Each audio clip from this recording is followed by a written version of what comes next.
Merhaba arkadaşlar. Ece'nin Örgüleri YouTube kanalına hepiniz hoş geldiniz. Görmekte olduğunuz bu burgulu tığ işi bebek tulumunu sizlerle birlikte yapmak istiyorum. Yapması çok kolay ve kullanışlı bir tulum arkadaşlar. Tulumumuza robanın başlangıcından zincir çekip trabzanlar yaparak başlıyoruz. Bu burgu modelini yani saç örgüsü modelini ikinci sıradan itibaren yerleştiriyoruz.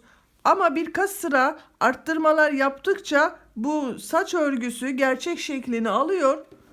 Tulumumuz bitesiye kadar bu saç örgüsü modelimiz devam ediyor. Bakın bilek kısmına kadar devam etmektedir. Kollarında ve kapüşon bölümünde sade çalışmayı tercih ettim. Burgularımız biraz daha ön plana çıksın diye. Ben bugün 3 aylık bebek için çalıştım arkadaşlar. 62 beden ölçüsüne göre yüksekliğini yaptım. Ama örgü esnek olduğu için bakın şu şekilde 6 aylık bebek de çok rahat kullanabilir. Siz nasıl ölçü alacağım diye düşünüyorsanız evinizde bebeğinize ait bir tulum illaki vardır. O tulumunuzu alın, kaç aylık bebek için yapacaksanız bakın şu şekilde benim elimde 62 beden ölçülü bir tulum var. Bakın başlangıçtan itibaren tulumu yerleştiriyorum. Yüksekliğini bu tulumu ölçü alarak yapıyorum. Bakın şu şekilde. Kol ve bacak boyunu da aynı şekilde bu tuluma göre yaptım. Ben biraz ölçülerimi fazla tuttum daha uzun süre giyilebilsin diye. Bakın ayak da aynı şekilde bacak bölümü uzun tuttum. İlk önceleri bebeğimiz bu şekilde geriye kıvrık olarak kullanabilir. Boyu uzadıkça kol ve ayak bileği açılarak daha uzun süre kullanabiliriz. Yakadan başlandığını söylemiştim size. Arttırmalar yaparak robayı yapıyoruz. Robanın bitiminde size söylemiş olduğum gibi ölçü yaparak ben standart bebek ölçülerine göre çalışıyorum genellikle ama bugün tulumu sizler de görün diye tulumu örnek alarak yaptım arkadaşlar. Yapacağımız aya göre gövde uzunluğunu buraya kadar getiriyoruz. Siz dediğim gibi ya bir kıyafet ölçün veya standart bebek ölçüsüne göre bu ölçüyü tamamlıyoruz. Daha sonra bu ön patları yapıyoruz bakın. Düğmeleri dikebilmek için kullanışlı olsun diye de bu ön pat çalışmalarını yapıyoruz. Bir tarafına düğme için birit hazırlıyoruz. Bakın bu şekilde düğme deliği hazırlıyoruz. Diğer pata da düğmelerini dikiyoruz. Burayı da hazırladıktan sonra örgümüzü ikiye ayırıyoruz. Bacakları ayrı ayrı örüyoruz. Bacağın bitiminde bilek kısmına gelen yerde bakın bu şekilde lastik uygulaması yapıyorum. Hem görüntü olarak güzel hem kullanışlı. Şu şekilde geriye kıvrık olarak da kullanılabiliyor. Bacak bitiminden sonra kollarını örüyoruz. Kolunu da bitiriyoruz. En son olarak bu kapüşon bölümünü isterseniz kapüşon bölümünü koldan önce de örebilirsiniz. Nasıl size kolay geliyorsa. Kapüşon bölümü için robaya başladığımız yerden tekrar trabzanlar başlıyoruz. Ama biraz arttırmalar yapıyoruz kapüşon bölümüne başlarken. Ben yaptığım ölçüye göre 20 santim yükseklik ördüm. Siz yapacağınız aya göre bu yükseklik değişecektir. Bu kapüşon bölümünü yapmasanız da olur. Sade kullanmak isterseniz bakın şu kapüşon bölümünün buradan bir sıra lastik uygulaması yaparsanız da sade ve güzel bir tulum olur. Ben bugün bu tulumu 3 aylık bebek için yaptım. Ve 3 yumaktan biraz fazla ip kullandım. İpinizi ona göre elinizde hazır bulundurun. 0-3 aylık bebek için en az 3 yumak gidiyor. 3 hatta 3,5 ip gidiyor arkadaşlar. 100 gramlık 3-3,5 yumak ip gidiyor 3 aya kadar. 6 aylık bir bebek için yapacaksanız bunu 4-4,5 bulundurun elinizde. Tığ olarak da bakın 3,5 milimlik bir tığ kullanıyorum. Sizin eliniz çok sıkıysa 4,5 numarada kullanabilirsiniz orta kalınlıktaki bir ip için. Zaten kullanacağınız ipin üzerinde hangi numara tığ kullanılması gerektiği tavsiye edilmektedir. Onu dikkate alarak örgüye başlarsanız daha güzel olur arkadaşlar. Ben bugün bu ön pat çalışmasında bakın 5 adet düğme kullandım. Ama siz tercihinize göre bunu biraz daha aralıklı yaparak 4 adet düğme yapabilirsiniz. Veya daha sık yaparak 6 adet düğme yerleştirmesi yapabilirsiniz. Kaç düğme yapacaksanız bu ön pat çalışmasını yaparken onu ayarlıyoruz. Unutmayalım lütfen. Bu tulumumuzu hazırlarken hiç dikiş kullanmıyoruz arkadaşlar. Tamamen tığ yardımıyla dikişsiz oluyor. Bakın bacak bölümünde dönerek yaptığımız için dikişsiz oluyor. Kol bölümü de aynı şekilde dikişsiz olmaktadır. Hiç iğne kullanmadan bu tulumu örüp bitiriyoruz. Ben bu tulumu yaparken bakın şu şekilde bir de bere çalışması yaptım. Bebeğin başına giydirilsin, soğuklardan korusun diye. Siz de bu şirin pomponlu bereden yapmak istiyorsanız ben bu berenin olduğu YouTube linkini açıklama bölümüne ekliyorum. Bu videonun sağ alt köşesindeki küçük üçgene tıklarsanız açıklama bölümünde pomponlu bere olarak bulabilirsiniz. Bakın bir de böyle çok şirin bir patiğimiz var. 3 aylık bebekler için yaptım bu patiği de.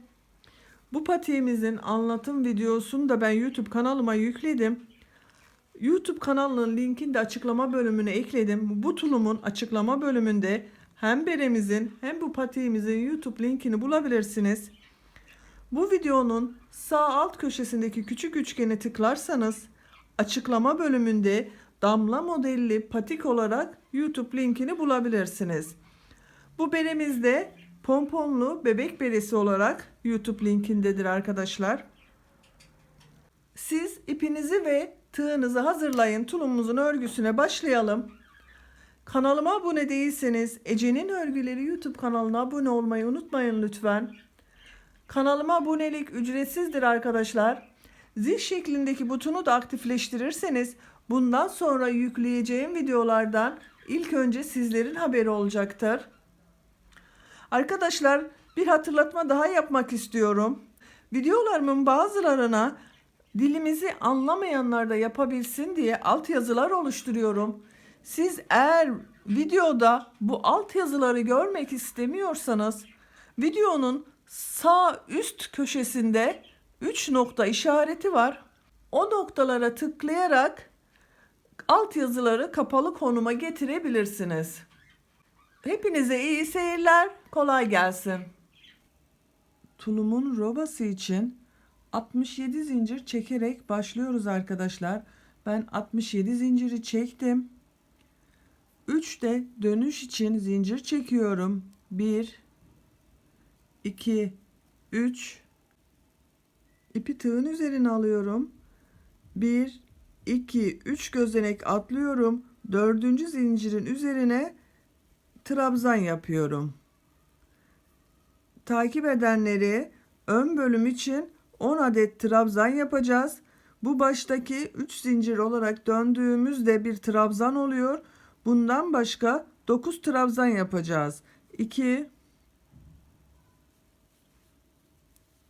3 4 5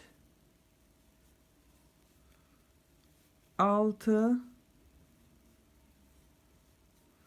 7 8 9 ön bölüm için bakın 2 4 6 8 9 bir de baştaki 3 zincirimiz vardı, 10 trabzan yaptık. 1 2 zincir çekiyorum, ipi tığın üzerine alıyorum, yanındaki gözeneğe bakın, aynı zincirin içerisine batmıyorum, yanındaki zincirin içerisine batıyorum, trabzan yapıyorum. Kol bölümü için 14 trabzan yapıyoruz. 2 3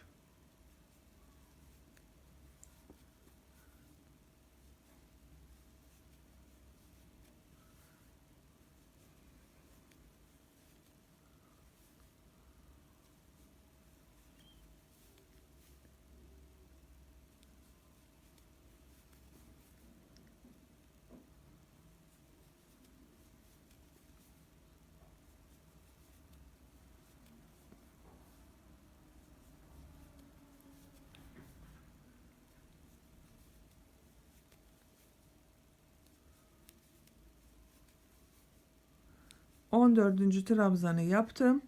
Kol bölümünde 14 trabzanı yaptık. 1 2 zincir çekiyorum. Arka bölüm için bakın yanındaki gözeneğe batıyorum yine. Yan yana gözeneklere battım. Arka bölüm içinde toplam 19 trabzan yapalım.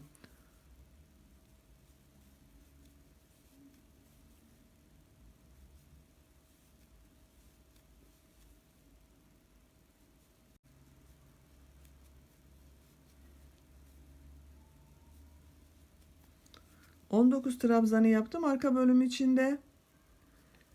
1 2 zincir çekiyorum. Kol bölümü için bakın yanındaki gözeneğin içerisine bir trabzan yapıyorum. Diğer kolda 14 trabzan yapmıştık. Bu kol içinde aynı şekilde 14 trabzan yapalım. 2 3 4 5 6 7 8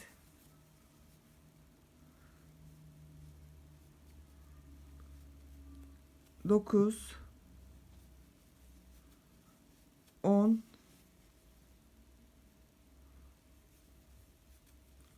11 12 13 ve 14. Kol bölümüne de 14 trabzanı yaptık. 1 2 zincir çekiyorum. Ön bölüm için 10 trabzan yapalım. 1 2 3 4 5 6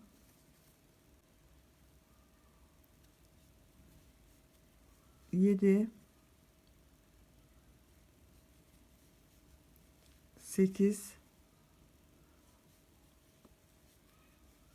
9 ve 10. Sırayı tamamladık bakın. Robanın ayrımlarını yaptık. Bakın bu şekilde ikinci sıramıza geçiyoruz. Bir zincir çekiyorum. Örgüyü çeviriyorum. İlk gördüğüm trabzanın tepe noktasına bir trabzan yapıyorum. Bu ilk başta 6 trabzan yapacağız. Saç örgüsünden önce 6 trabzan yapacağız. 2 3 4 5 6 trabzanı bakın yaptım. Burası örgümüzün ters tarafı, düz tarafı burası oluyor. Onun için bu ilk trabzanı benden taraftan belinden kavrayarak bakın şu şekilde belinden kavrayarak trabzan yapıyorum. 3 defa da çıkartıyorum. Diğer 6 trabzanı normal trabzan yaptık. Bu trabzanı benden taraftan belinden kavrayarak 3 defa da çıkardım. İpi tığın üzerine alıyorum. Bakın burada 3 trabzan var. Düz tarafı burası olacağı için o trabzanları diğer taraftan bakın şu şekilde alıyorum. 1, 2, 3 defa da çıkartıyorum. İpini bir defa alıyorum, bakın tığın üzerine bir defa aldım.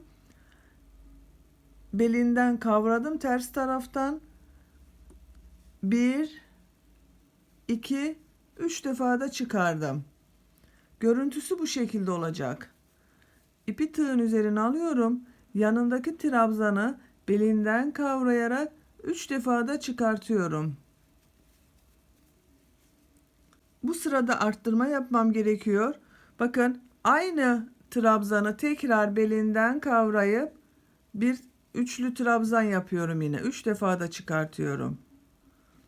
İpi tığın üzerine alıyorum. Boşluğa batarak bir arttırma daha yapıyorum. 2 arttırma yapmış oldum ön bölümde. 1, 2 zincir çekiyorum. İpi tığın üzerine alıyorum. Kol bölümü için boşluktan bir arttırma yaptım. İpi tığın üzerine aldım. Kolun ilk trabzanının tepe noktasına bir trabzan yaptım. Aynı gözeneğin içerisine batarak bir arttırma daha yapıyorum. Kol için bakın buradan da 2 arttırma yapmış oldum. İpi tığın üzerine alıyorum. Takip edenleri arttırma noktasına kadar trabzan yapıyorum.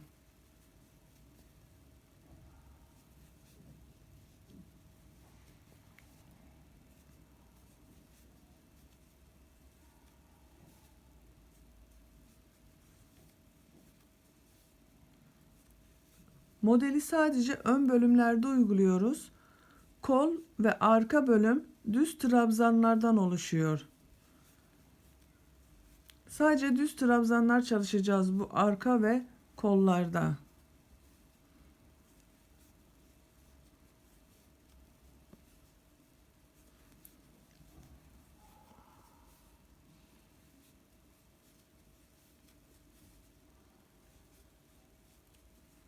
Bakın kolun sonuna geldim. Son trabzana bir trabzan yaptım. İpi tığın üzerine aldım. Aynı gözeneğin içerisine batarak bir trabzan daha yaptım. Arttırma yapmış oldum. İpi tığın üzerine aldım. Kol bölümü için boşluktan bir arttırma yaptım. 1, 2 zincir çektim. İpi tığın üzerine aldım. Arka bölüm için boşluktan bir arttırma yaptım. İpi tığın üzerine aldım. Arka bölümün ilk trabzanının tepe noktasına bir trabzan yaptım. İpi tığın üzerine aldım. Aynı gözeneğin içerisine bir trabzan daha yaptım. Takip edenleri buradaki ayrım noktasına kadar trabzanlar yapıyoruz.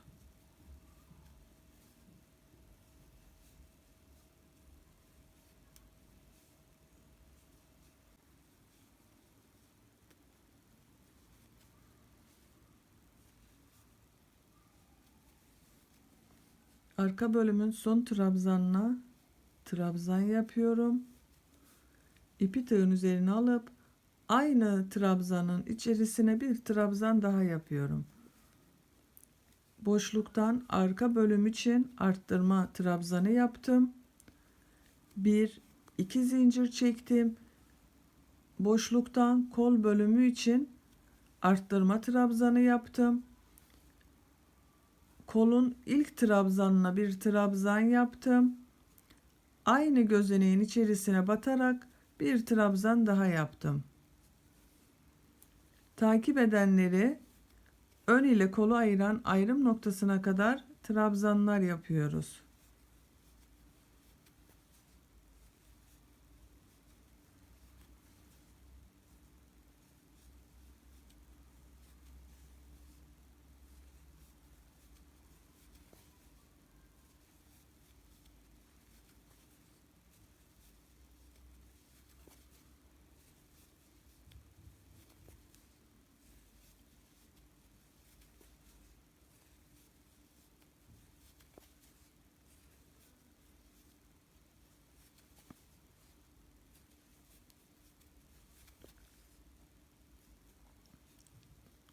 Koldaki son trabzana bakın, trabzan yaptım. Aynı gözeneğe batarak bir trabzan daha yaptım. Boşluğa battım. Kol için bir arttırma trabzanı yaptım. 1 2 zincir çektim. Ön bölüm için bir arttırma yaptım boşluğa bakın. İpi tığın üzerine aldım. Ön bölüm için ilk trabzanın tepe noktasına bir trabzan yaptım. İpi tığın üzerine aldım. Burada arttırma yapmam gerekiyor. Onun için bakın bu en son yapmış olduğum bu trabzanı ters taraftan belinden kavrayarak trabzan yapıyorum. 3 defa da çıkartıyorum. İpi tığın üzerine alıyorum. Yanındakini de 3 defa da çıkartacağım bir belinden kavrayarak trabzan yapıyorum. Baş tarafta 6 trabzan, bir de ters taraftan trabzan yapmıştık. Onları hesaplıyorum. 1 2 3 4 5 6 trabzan olacak. Bu da tersten olacak. Bunu düz yapıyorum o zaman bakın. Düz yaptım. Üçlü trabzan çıkartması yaptım. İpi tığın üzerine aldım. Bunu benden taraftan belinden kavrayarak trabzan yapıyorum. İpi tığın üzerine alıyorum. Takip edenleri düz trabzanlar yapıyorum. Tepe noktalarına batarak trabzan yapıyoruz.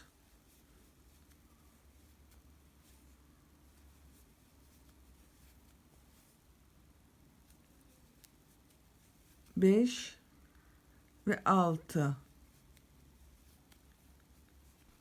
Bir zincir çekiyorum. Örgüyü çeviriyorum. 3. sırasındayız. İlk gözeneğe trabzan yaptım. Bu başta ve sonda 6 trabzan olarak kalacak hep. 6 trabzanı yapalım. 2 3 4 5 6. Bu trabzanı bakın ters taraftan görünüyor. Ters taraftan belinden kavrayıp trabzan yaptım. 3 defa da çıkardım. Bu tersten aldığımız trabzan saç örgüsünün diğer tarafında da olacak ama şu anda bu trabzan sayısı yeterli olmadığı için tek görünüyor. Saç örgüsüne geçiyoruz, burguya geçiyoruz. Bakın ipi tığın üzerine alıyorum. 1 2 3 trabzan atlıyorum. 4. trabzanı belinden kavruyorum. 1 2 3 defa da çıkartıyorum. İpi tığın üzerine alıyorum. Yanındaki trabzanı belinden kavruyorum. 3 defa da çıkartıyorum. Boşluğa batıyorum. Bir trabzan elde ediyorum. Bakın şu şekilde ipi tığın üzerine alıyorum. Bu atlamış olduğumuz 3 trabzanı yapacağız şimdi. Bunu vurmak için bakın iç kısımdan şu şekilde iç kısımdan alıyorum. 3 defa da çıkartıyorum. İlk baştaki trabzanı ipi tığın üzerine alıyorum. Bakın ilk baştakini yaptım. İkinci olan trabzanı belinden kavruyorum. Üçlü trabzan yapıyorum. İpi tığın üzerine alıyorum. Bakın takip eden 3. trabzanı belinden kavrayıp trabzan yapıyorum.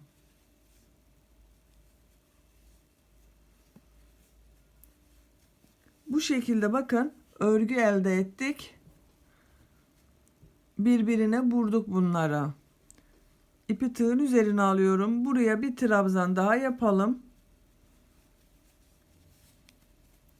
1 2 zincir çekiyorum. Boşluğa kol bölümü için arttırma yaptım. Kol bölümünün ilk trabzanına trabzan yaptım. Bu sırada sadece boşluktan arttırma yapacağız. Bu ilk trabzana başka trabzan yapmıyorum. Takip edenleri sıra sonuna kadar, yani bu arttırma yerine kadar trabzan yapıyorum.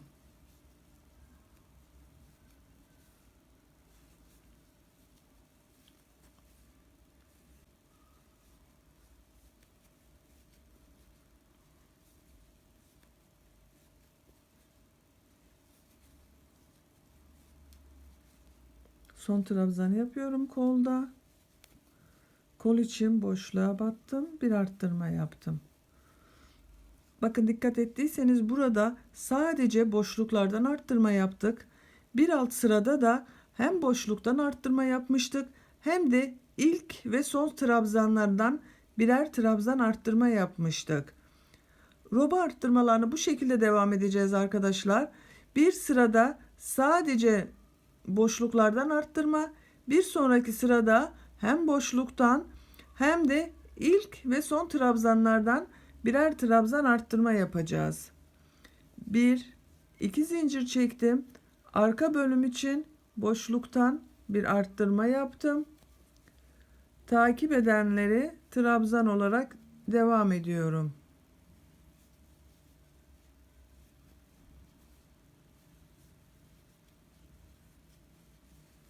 Buradaki ayrım noktasına kadar bütün gözeneklere trabzanlar yapalım.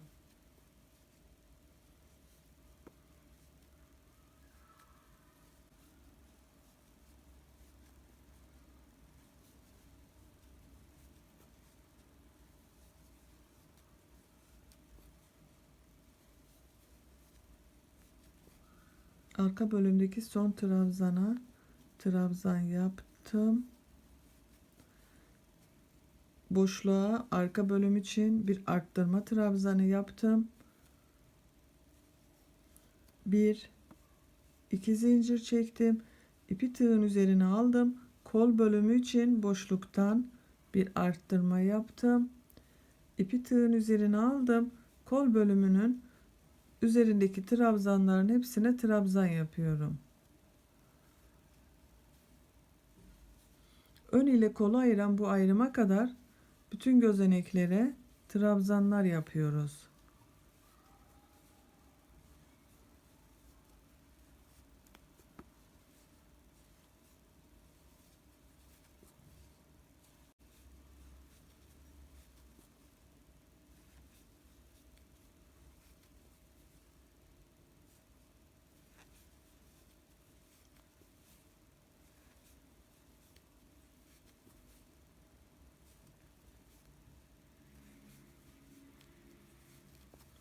Bakın, koldaki son trabzanı yaptım. Boşluktan kol için arttırma yaptım.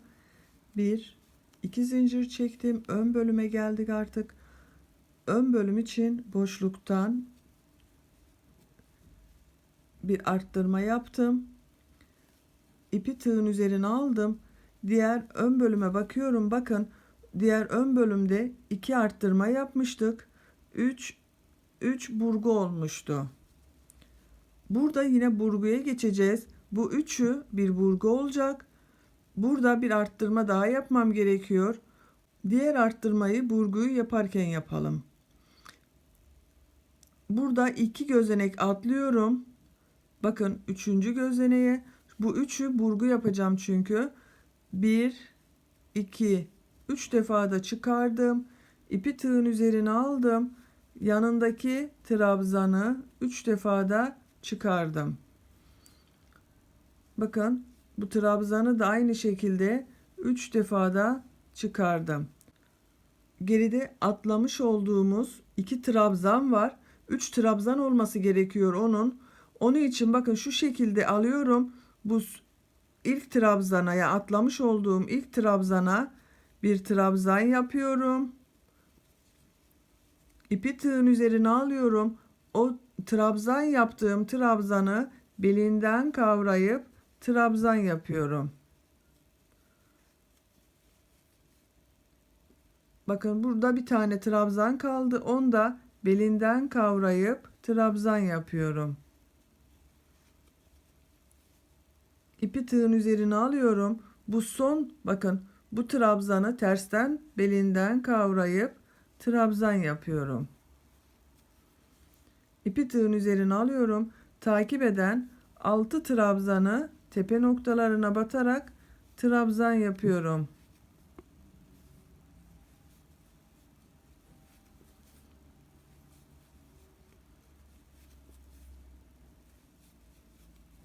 Başta da 6 trabzan vardı. Sonda da 6 trabzan var. Bir kontrol edelim. Bakın saç örgülerimizi yerleştirmeye başladık. İlk başta burgu yaptık. Burada da aynı şekilde burgu işlemi yaptık.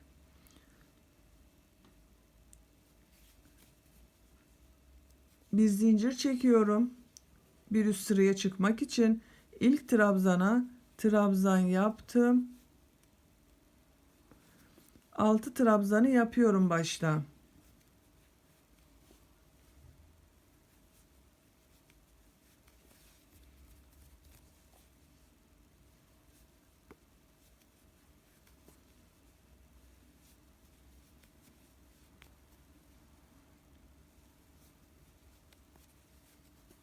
Bakın 6 trabzanı yaptık. Benden taraftan görünüyor bu. Benden taraftan belinden kavrayıp üçlü trabzan yapıyorum. Bir defa doluyorum, 3 defa da çıkartıyorum. Bunlar ters, bakın bu tarafta görünüyor. Ters taraftan alacağız. Bir defa bakın ipi tığın üzerine aldım. İlk trabzanı belinden kavrayıp 1, 2, 3 defa da çıkardım. İpi tığın üzerine alıyorum. Bakın hemen yanındakini belinden kavrayıp üçlü trabzan yapıyorum. 1, 2, 3 defa da çıkartıyorum. İpi tığın üzerine alıyorum. Bakın üçüncü olanı belinden kavrayıp üçlü trabzan yapıyorum. İpi tığın üzerine alıyorum. Bakın burada da 3 trabzan var. Bunları da aynı şekilde diğer taraftan belinden kavrayıp trabzan yapıyorum.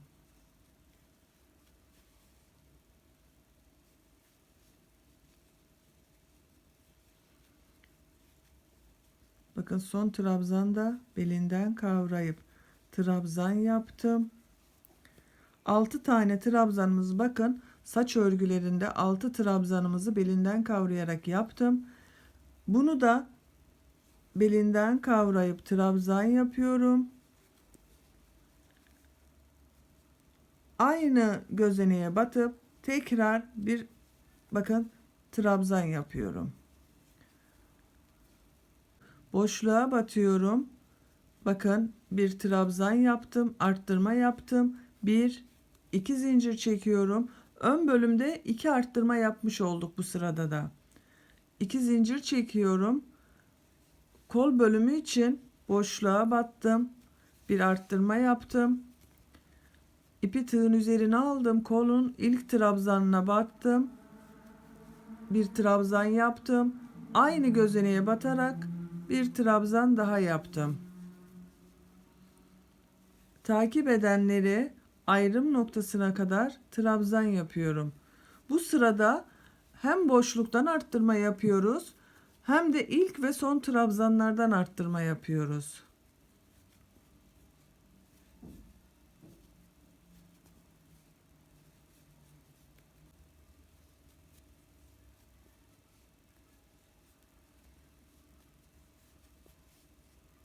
Bakın kol bölümünün son trabzanına trabzan yaptım. Aynı gözeneğe batarak bir trabzan arttırması yaptım. Boşluğa battım. Kol için arttırma trabzanı yaptım. 1, 2 zincir çektim. Arka bölüm için boşluktan arttırma. Bu arka bölümün ilk trabzanına bir trabzan yaptım. Aynı gözeneğin içerisine bir trabzan daha yaptım. 2 arttırma yapmış olduk. Takip edenleri diğer arttırma bölümüne kadar trabzanlar halinde yapıyoruz. Arttırma bölümünde bu son trabzana bir trabzan daha yapıyoruz. Bir de boşluğa yapıyoruz. Arka bölümde de aynı şekilde hem boşluktan hem ilk ve son trabzanlardan arttırma yapıyoruz. Ön bölüme kadar bu şekilde devam edelim.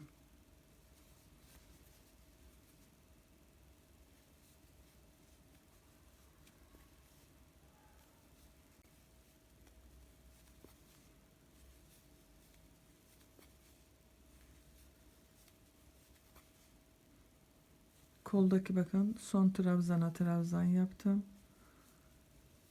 Bir arttırma trabzanı daha yaptım. Boşluktan bir arttırma yaptım.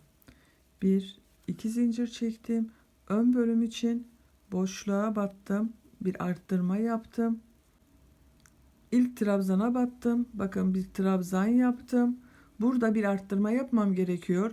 İki arttırma olması gerekiyor çünkü bakın bir boşluktan yaptım. Bir arttırma daha yapacağız. Onun için diğer ön bölümde de yaptığımız gibi bu batmış olduğum trabzanı belinden kavrayarak bir trabzan daha oluşturuyorum. Şimdi bu vurmuş olduğumuz trabzanları bakın şu şekilde gördüğüm gibi belinden kavrayıp üçlü trabzan yapıyorum.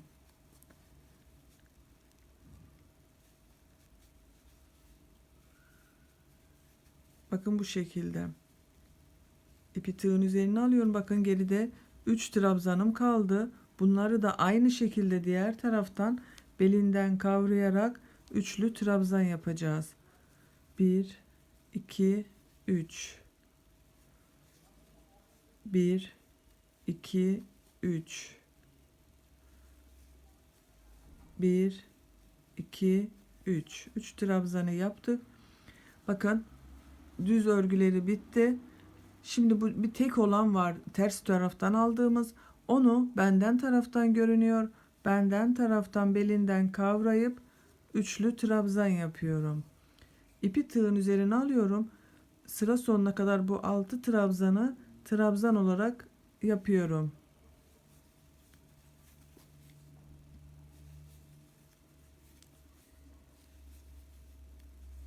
Üç, 4, 5, 6. Bir zincir çekiyorum. Örgüyü çeviriyorum. İlk 6 trabzanı trabzan yapıyorum bakın. 1 2 3 4 5 ve 6. 6 trabzanı yaptık.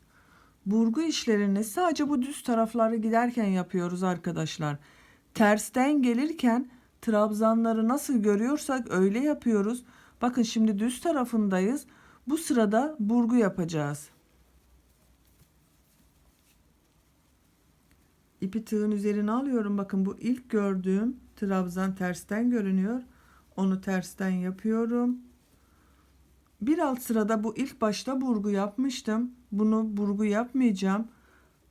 Bu 3 trabzanı üçlü trabzan yapıyorum. Bakın bu şekilde 1 2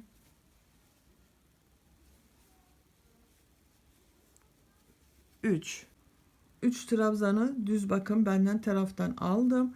Geride 3 5 trabzan kaldı. 6 trabzana ihtiyacım var burgu yapabilmek için. Bu 3 trabzanı atlıyorum. Bakın 3 trabzanı atlıyorum. Dördüncü trabzanı belinden kavrayıp üçlü trabzan yapıyorum. Yanındaki trabzanda belinden kavrayıp üçlü trabzan yaptım.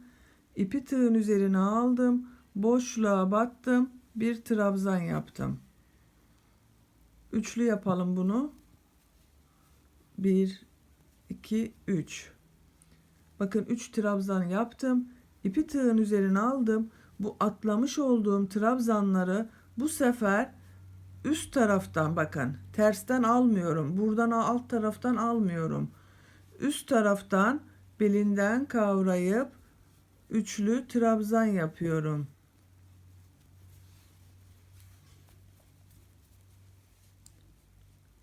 Yanındakini de bakın aynı şekilde belinden kavrayıp üçlü trabzan yaptım. Üçüncü olanı da aynı şekilde belinden kavrayıp üçlü trabzan yaptım. Bakın şu şekilde burgu oluyor orası. Bir sonraki sırada daha belirgin olur bu model arkadaşlar. Şimdi sayılar az olduğu için kendisini göstermiyor model. Boşluğa battım. Bakın bir trabzan yaptım. Bir, iki zincir çektim. Kol bölümü için boşluktan bir arttırma yaptım. Bu sırada sadece boşluklardan arttırma yapacağız. Diğerlerini düz yapıyoruz.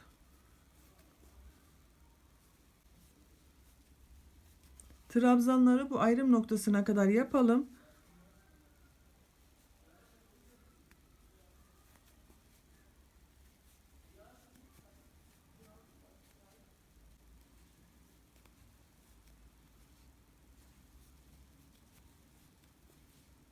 Kol bölümünde son trabzanı yaptım. Boşluğa battım.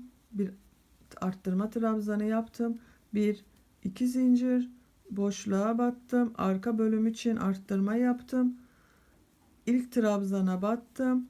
Takip eden trabzanları diğer ayrım noktasına kadar trabzanlar yapıyoruz.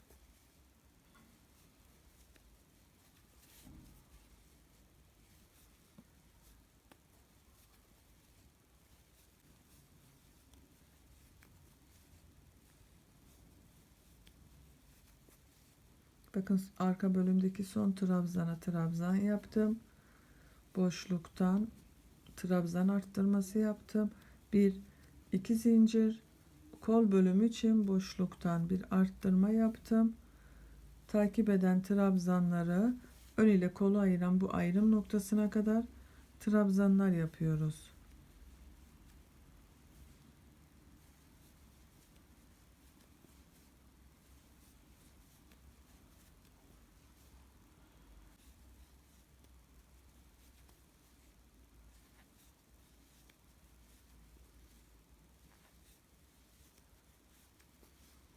Kol bölümünün son trabzanına trabzan yaptım. Boşluğa arttırma trabzanı yaptım. Bir, iki zincir çektim. Ön bölüm için boşluğa bir arttırma yaptım. Burgu işlemi yapacağız burada. Bakıyorum bir alt sırada bakın sondakini bulmuşum. Şimdi burada burgu yapacağım. Bu 3 trabzan diğer burguya ait. Şu üçü ve şu üçünü burgu yapacağız.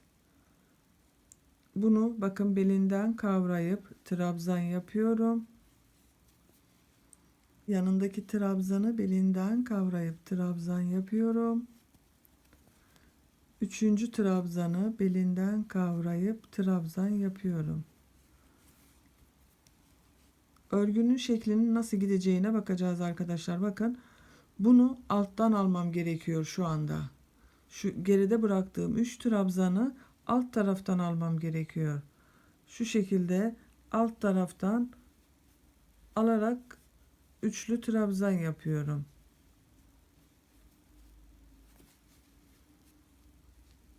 Bakın yanındaki trabzanı üçlü trabzan yaptım.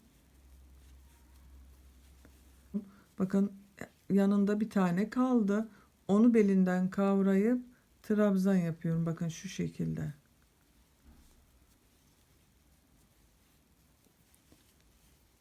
İpi tığın üzerine alıyorum. Bakın bu geride duran 3 trabzanı benden taraftan görünüyor. Belinden kavrayıp üçlü trabzan yaptım. Üçlü trabzan yaptım. Sonuncuyu da üçlü trabzan yaptım. Bu tersten görünüyor. Bakın örgülerin yanındaki olan onu şu şekilde tersten belinden kavrayıp üçlü trabzan yapıyorum. Burgumuza bir bakalım hemen. Bakın şu şekilde burgunun şekli oluşuyor. İpi tığın üzerine alıyorum. Sondaki bu 6 trabzanı trabzan olarak yapıyorum.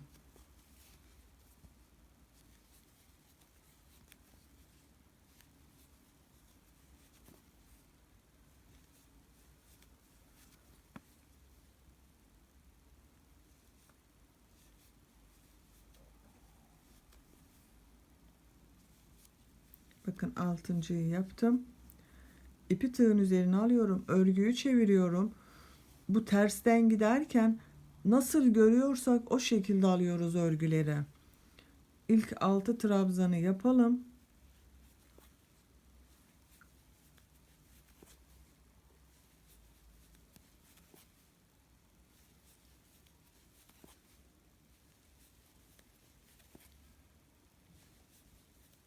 Bakın 6 trabzanı yaptım. Benden taraftan görünüyor bak bu. Benden taraftan üçlü trabzan yapıyorum. 1 2 3 defa da çıkardım. Diğerleri diğer taraftan görünüyor. Diğer taraftan üçlü trabzan yapacağım. Bakın şu şekilde 3 defa da çıkartıyorum.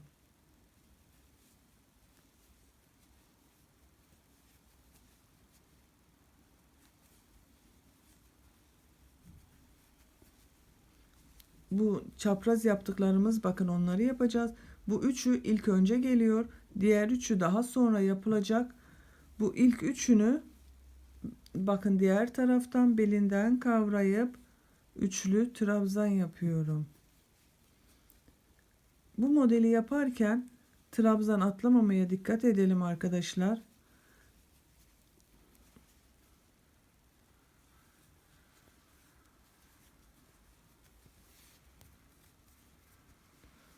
Bakın 6 taneyi yaptım. Bu 3 tane kaldı. Saç örgüsü modelinde 9 trabzandan oluşuyor. 3-3 kollar halinde, yani sayıları üçlü oluyor trabzanların. 3 kol halinde üçlü trabzanlardan oluşuyor. Bu üçlü trabzanlar birbirine dolanarak örgü şeklini alıyor bakın.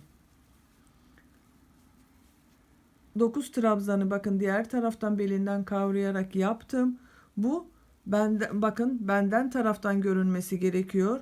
Bakın 2, 4, 6, 8, 9.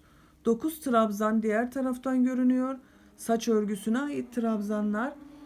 Bu artık bakın bu 10. trabzan benden taraftan almam gerekiyor. Çünkü bakın baş tarafında da aynı şekilde benden taraftan aldığım bir trabzan vardı. Şu şekilde benden taraftan alıyorum. 3 defa da çıkartıyorum. İpi tığın üzerine alıyorum. Boşluktan bir arttırma yapıyorum. 1 2 zincir, boşluktan bir arttırma yapıyorum. İpi tığın üzerine alıyorum. Bakın bu ilk yaptığım trabzanın üzerine batarak tekrar bir trabzan yapıyorum, arttırma yapıyorum. Bu sırada hem boşluktan hem ilk ve son trabzanlardan arttırma yapıyoruz.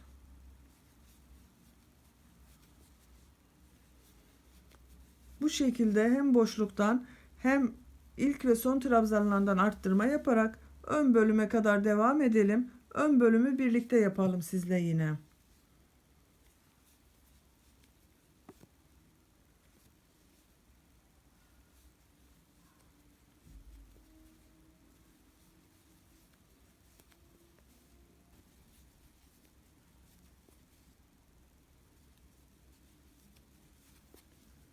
Bakın koldaki son trabzana trabzan yaptım. Trabzandan arttırma yaptım. Boşluktan arttırma trabzanı yaptım. 1 2 zincir, ön bölüm için boşluktan bir arttırma yaptım. Örgüme bakıyorum hemen. Bakın 3 3 ve burada bu 3 var. 9 tane trabzanımız öbür taraftan alınacak. Bunu bu ilk baştaki olduğu gibi diğer tarafta da yapmıştık onu. Tersten alacağız bir taneyi bakın. Bunu benden taraftan belinden kavrayarak trabzan yapıyorum. Diğer 9 tanesini bakın modeli oluşturan 9 trabzanı belinden kavrayarak diğer taraftan belinden yapıyorum bakın.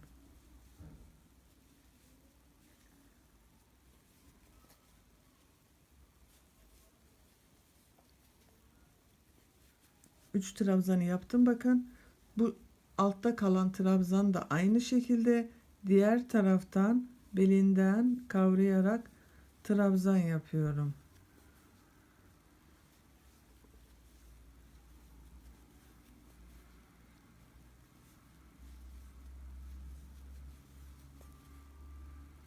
3 trabzan var. Bakın onu da belinden kavrayarak, diğer taraftan belinden kavrayarak trabzan yapıyorum.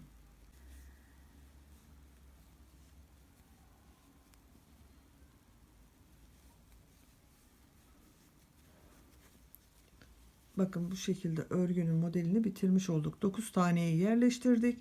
Kenarlarda da bir burada, bir burada tersten aldığımız trabzanlar var. Şimdi bakın o trabzandayım tersten, yani benden taraftan belinden kavrayıp trabzan yapıyorum. Üçlü trabzan yaptım. Sıra sonundaki 6 trabzanı tepe noktalarına batarak trabzan yapıyorum.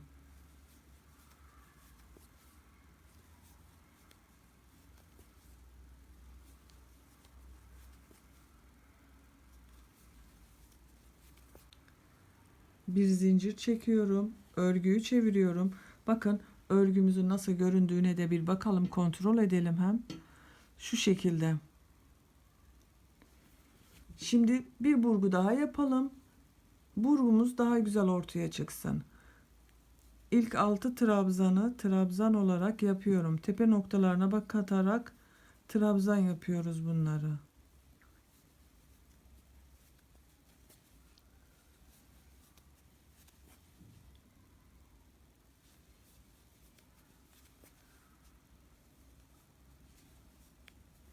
Altı trabzanı yaptım. Bakın örgünün kenarında kalan trabzan, tersten görüneni tersten alıyorum. 3 defa da çıkartıyorum. Burada burgu yapacağız. Bu ilk başta yapacağız burguyu. Bakın bu sıra uzun olmuş. Bu altta kalması gerekiyor. Onun yanındaki üçlü trabzanın üstte olması gerekiyor. Onun için ipi tığın üzerine alıyorum. Bakın 1, 2, 3 atlıyorum. Dördüncü trabzanı belinden kavrayıp üçlü trabzan yapıyorum. Takip eden 2 trabzan da aynı şekilde üçlü trabzan yapıyorum. 3 trabzan yaparak bir kol oluşturuyoruz. Bakın bir kolu oluşturdum. Dediğim gibi bunun alttan görünmesi gerekiyor, alttan gitmesi gerekiyor. Onun için tersten alıyorum bakın. Ters taraftan görünen şekilde. Şu şekilde alıyorum. Üçlü trabzan yapıyorum. İpi tığın üzerine alıyorum. Bakın yanındakini şu şekilde tersten göründüğü şekilde alıyorum. Üçlü trabzan yapıyorum. Bakın sonuncu, bu koldaki sonuncu trabzanı yapıyoruz. Alt kısımdan alıyorum. Üçlü trabzan yapıyorum. Bakın şu şekilde burgu oldu burada. Takip eden bu üçünde düz trabzanlar yapıyorum. Üçlü trabzanlar halinde ama bakın. 3 defa da çıkartıyorum.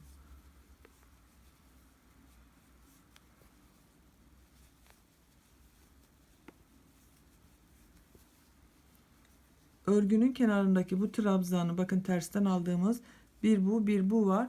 Bunu ters taraftan belinden kavrayıp trabzan yapıyorum.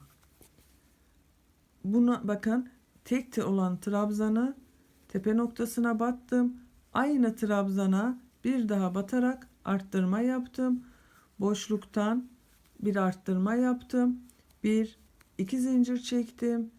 Boşluğa battım. Bir arttırma yaptım. Kolda sadece boşluktan arttırma yapıyorum. Bu sırada öyle yapacağız.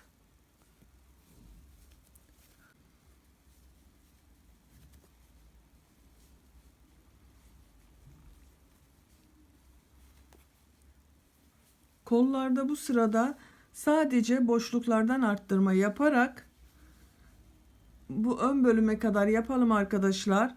Arkadan hem boşluktan hem de ilk ve son trabzanlardan arttırma yapalım. Biraz dökümlü dursun.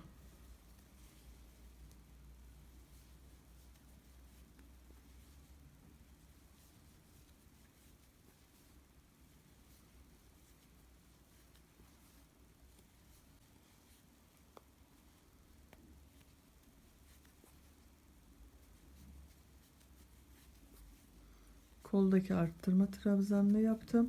Bir iki zincir çektim. Ön bölüm için bir arttırma yaptım. Ön bölümün ilk trabzanına battım. Bir trabzan yaptım. Aynı gözeneğe batarak bir arttırma daha yaptım bakın. 2 arttırma yaptık ön bölümde. Örgünün kenarındaki bakın tersten görünen trabzana geldim. Onu şu şekilde ters taraftan belinden kavrayıp trabzan yapıyorum. Burguya geldik yine arkadaşlar. Bakın 3 koldan oluşuyordu dediğim gibi bu burgular. Bakın bu bir kol. Bu üçlü olan bir kol. Şu üçlü olan da bir kol. Bu bir alt sırada bu ikisini burgu yapmışız. Şimdiki sırada bu sondaki bu ikili grubu burgu yapacağız. Onun için bu ilk baştakini üçlü trabzanlar halinde benden taraftan gördüğüm gibi alıyorum. Trabzan yapıyorum. Burgu yapacağız. 1, 2, 3'ünü atlıyorum. Sondaki bakın bu bir grup oluşan kolu ilk trabzanını benden taraftan belinden kavrayıp trabzan yaptım. İkinciyi belinden kavrayıp trabzan yaptım. Üçüncüyü belinden kavrayıp trabzan yaptım. Atlamış olduğum bu trabzanı bakın üç trabzan var. Onları bu sefer bu taraftan şu şekilde alarak üçlü trabzan yapıyorum. Üçünü de aynı şekilde üçlü trabzan yapıyorum.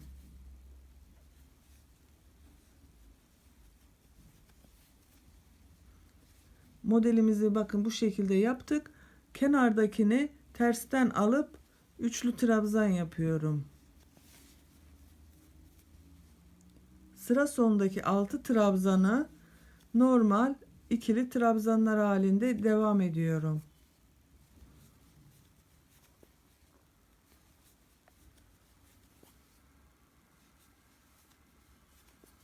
Bakın son trabzanı yaptım. Bir zincir çektim. Örgüyü çeviriyorum. İlk gözeneğe bir trabzan yaptım. İlk baştaki bu 6 trabzanı trabzan olarak yapıyoruz.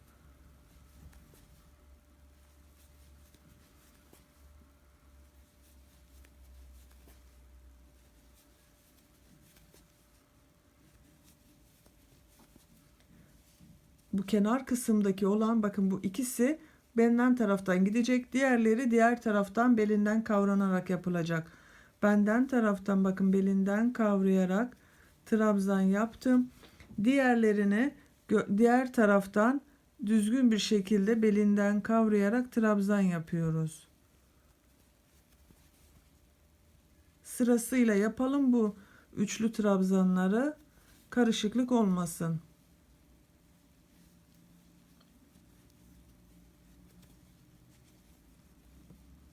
Bakın alt gruptakini belinden kavruyorum şimdi. Trabzan yapıyorum.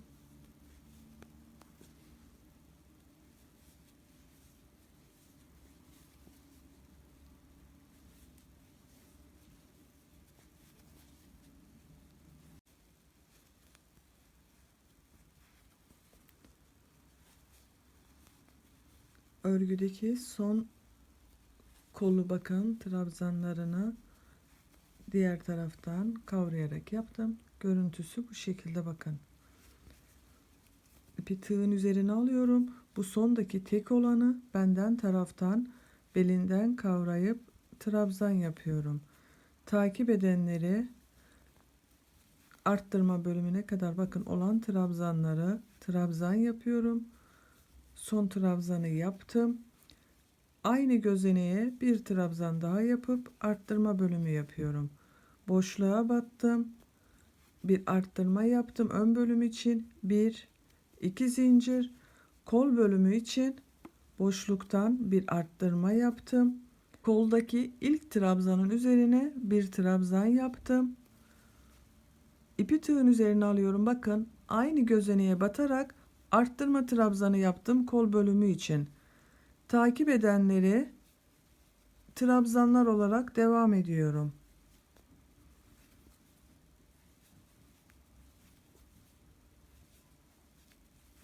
bu şekilde trabzanları arttırma yerlerinden de arttırmalar yaparak, bakın bu iki noktadan buradaki ön bölüme kadar devam edelim.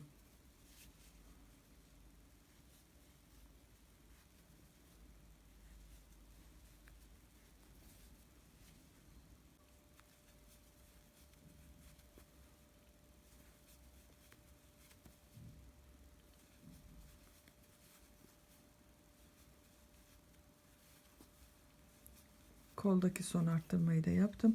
Bakın kol ve arkalarda trabzanlar yaparak arttırma bölümlerinde de arttırmalarımı yaparak ön bölüme geldim. Burada 2 zincir çekiyorum. Ön bölüm için boşluğa bir arttırma trabzanı yaptım. Öndeki ilk trabzana trabzan yaptım. Aynı trabzanın içerisine bakın bir trabzan daha yaptım. 2 arttırma yapmış olduk. Bu benden taraftan alacak olduğum trabzana kadar olan trabzanları trabzan yapıyorum. Bunu benden taraftan belinden kavrayarak trabzan yapıyorum. Bu 9 trabzanı diğer taraftan belinden kavrayarak trabzanlar yapıyorum. 1, bakın 2, 3. Kolun birisini yaptık. Bu altta kalanı da aynı şekilde diğer taraftan belinden kavrayarak trabzanlar yapıyorum.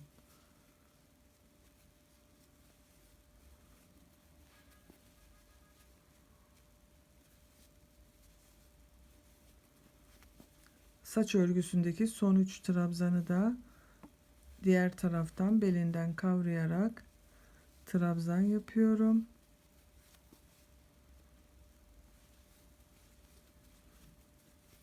Saç örgülerinin trabzanlarını bitirmiş oldum. Bu benden taraftan görüneni de 3 defa da çıkartarak trabzan yapıyorum. Sondaki 6 trabzanı trabzan olarak devam ediyorum.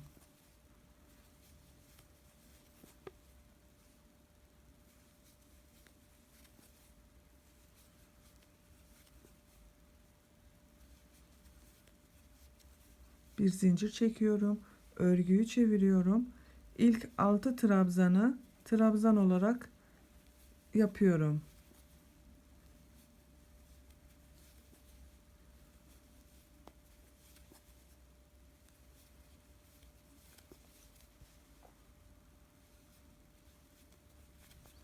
Bakın bu tek olan diğer taraftan görünüyor bu sırada.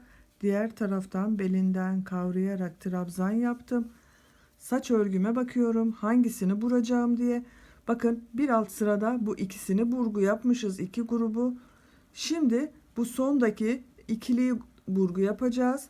Onun için ilk 3 trabzanı belinden kavrayarak trabzan yapıyorum. Bu üçlü grubu bu sefer burgu yapmayacağız, düz yapıyoruz. Bu sondaki iki üçlü grubu burgu yapacağız. Bakın burgu için bu üçünü atlıyorum.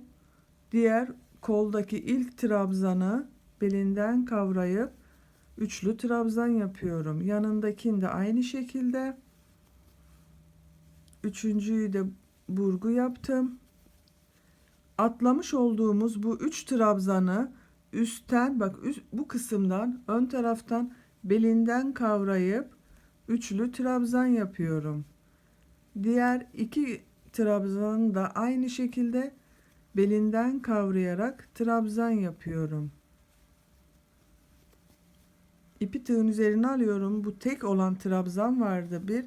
Diğer taraftan belinden kavrayıp trabzan yapıyorum. Takip edenleri ayrım yerine kadar normal trabzanlar yapıyoruz. Bakın son trabzanı yaptım. Aynı gözeneğe batarak bir arttırma trabzanı yaptım. Ayrım yerinden ön bölüm için arttırma yaptım. 1 2 zincir çektim. Kol bölümü için arttırma yaptım. Koldaki ilk trabzana battım. Takip edenleri trabzan olarak devam ediyorum. Bu şekilde devam edeceğiz. Örgü anlaşılmıştır galiba arkadaşlar. Saç örgüsü yani burgu modelimiz bu şekilde devam edecek. Burgu modelinin yapılışında yine de şaşıran arkadaşlar olursa ben sizler için bu üçlü burgu modelini ayrıca video halinde çektim. YouTube kanalıma yükledim. Bu videonun sağ alt köşesindeki küçük üçgene tıklarsanız açıklama bölümünde bu üçlü burguyu anlatmış olduğum videonun YouTube linkini bulabilirsiniz. Bu şekilde saç örgülerini burgu yaparak kol ve arkayı da düz trabzanlar halinde örerek robayı bitirelim arkadaşlar. Benim yapacağım tulumun yüksekliği için bir 11-12 sıra roba yüksekliği yeterli. Buradan itibaren bir 12 sıraya tamamlayalım. Daha sonra gövdeyi kollardan ayırıp gövde ile tulumun örgüsüne devam edeceğiz. Tulumun robasını 12 sıraya tamamladım ben. Kaç santimlik olduğunu ölçüyorum bakın hemen. 10 santim roba yüksekliği var. Bu da benim yapacağım tulum için yeterli bir ölçü. Bakın açık haliyle bu şekilde. Saç örgülerini ön bölümlere yerleştirdim. Kollar ve arka düz trabzanlar halinde yaptık arkadaşlar. Artık örgümüze kolları gövdeden ayırıp gövde ile devam edeceğiz. Bakın şimdi şu kısmı bitirdik, robaya kadar olan bu kısmı. Buradan itibaren gövde kısmını yapalım. Bu an kısmına kadar gövde uzunluğunu öreceğiz.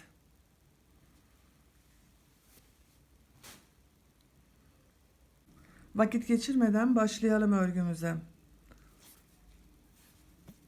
Bir zincir çekiyorum, örgüyü çeviriyorum. İlk 6 trabzanı trabzan olarak yapıyorum.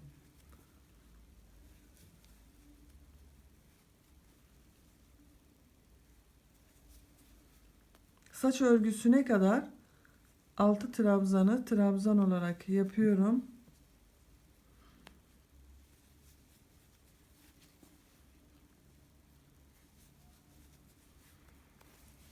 Bu ön taraftaki model tulum bitesiye kadar devam edecek.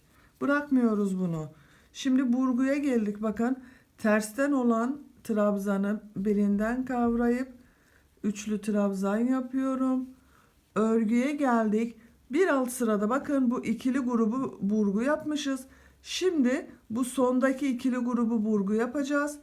Onun için ilk baştaki bu 3 trabzanı üçlü trabzan olarak yapıyorum.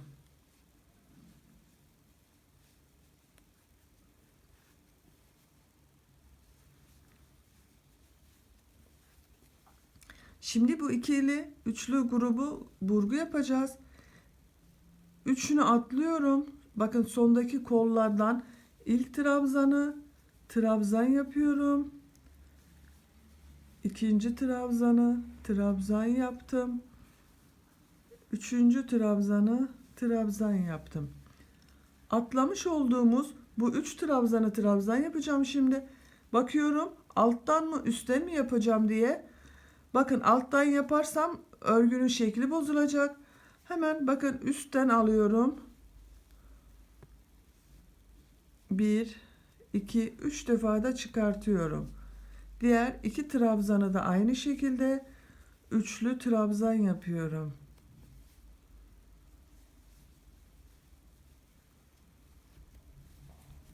Bakın burguyu yaptık.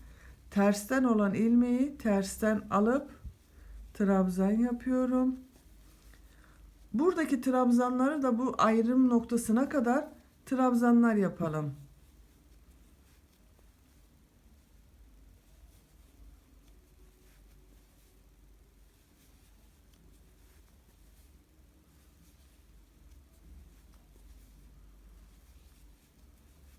Bütün trabzanlara birer defa batarak trabzan yapıyorum.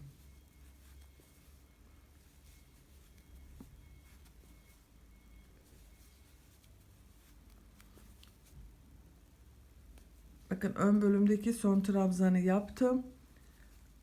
Ayrım noktasından ön bölüm için bir arttırma trabzanı yaptım. Bakın görüntüsü bu şekilde. Zincir çekmeden ipi tığın üzerine alıyorum. Koldaki bütün trabzanları atlıyorum.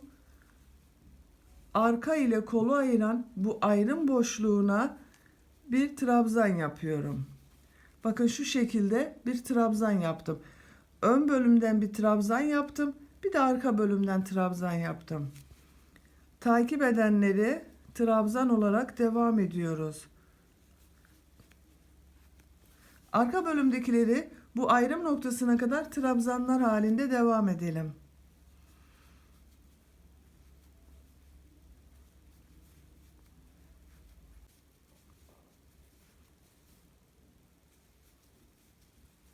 Arka bölümün son trabzanlarını yapıyorum. Bakın son trabzanı yaptım. Boşluktan arka bölüm için bir arttırma yaptım. Zincir çekmeden ipi tığın üzerine alıyorum. Bu koldaki bütün trabzanları atlayıp kol ile öne ayıran bu ayrım noktasına ön bölüm için bakın şu şekilde bir arttırma trabzanı yapıyorum. İpi tığın üzerine alıyorum. Takip eden trabzanları örgü modeline kadar trabzanlar yapıyorum.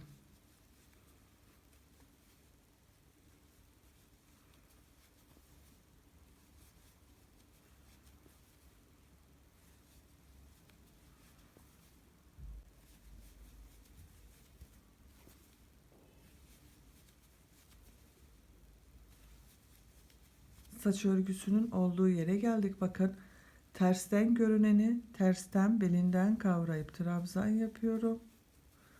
Saç örgüsünü yapacağız. Bakın burada da bir alt sırada sondaki iki grubu, bu iki kolu burgu yapmışız. Şimdi bu baştaki grubu burgu yapacağız. Onun için bu 1 2 3 trabzanı atlıyorum. Bakın ikinci kolun ilk trabzanını belinden kavrayıp trabzan yapıyorum. Takip eden iki trabzanı da belinden kavrayıp üçlü trabzanlar yapıyorum. Bu atlamış olduğumuz trabzanları alt kısımdan bakın belinden kavrayıp üçlü trabzan yapıyorum.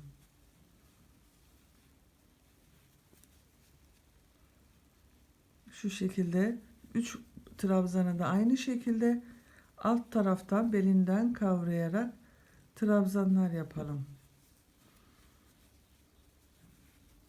Bakın bu ikili grubu da burgu yaptık. Bu sondaki kolun olduğu bu üçlü grubu da düz trabzanlar yapıyorum.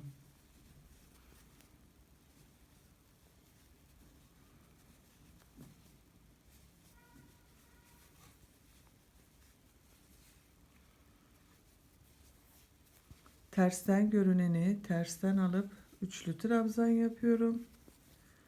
6 trabzanı sıra sonundaki 6 trabzanı da trabzan olarak devam ediyorum. Tepe noktalarına batarak.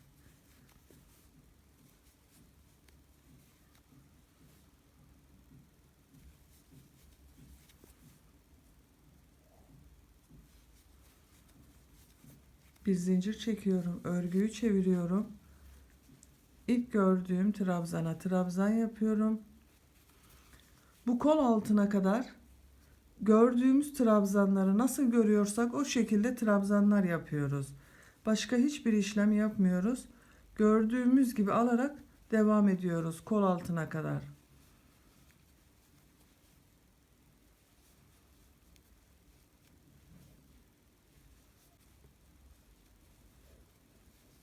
Ön bölümde bütün trabzanları nasıl görüyorsam o şekilde alarak bakın kol altına geliyorum. Ön bölümdeki bakın kol altında bu trabzana bir trabzan yaptım. Kol altında biraz dökümlü dursun istiyorum. Aynı trabzana bir trabzan daha yaptım. İpi tığın üzerine aldım. Bakın buradaki bu arka bölümde yapmış olduğumuz trabzana bir trabzan yaptım. İpi tığın üzerine aldım. Aynı trabzana bir trabzan daha yaptım. 2 trabzan fazla yapmış olduk kol altında. Gördüğüm trabzanlara devam ediyorum. Düz olarak buradaki kol altına kadar devam edelim.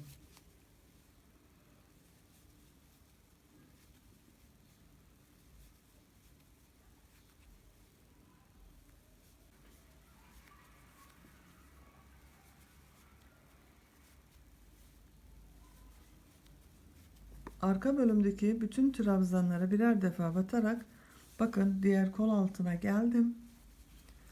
Burada da diğer kol altında yapmış olduğumuz gibi arttırma yapacağız. Bakın bu son trabzana bir trabzan daha yaptım. İpi tığın üzerine aldım. Bu ayrım yerindeki bu trabzanın üzerine bir trabzan yapıyorum. Aynı trabzanın üzerine bir trabzan daha yapıyorum. Arttırmalarımızı yaptık. Takip eden trabzanları trabzan olarak devam ediyorum.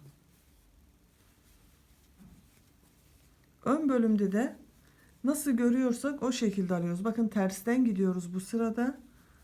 Onun için bütün trabzanları nasıl görüyorsak o şekilde alıyoruz. Bakın bunlar tepe noktalarına batarak yaptığım trabzanlar. Bu tersten belinden kavradığımız trabzan. Sıra sonuna kadar nasıl görüyorsak o şekilde devam edelim.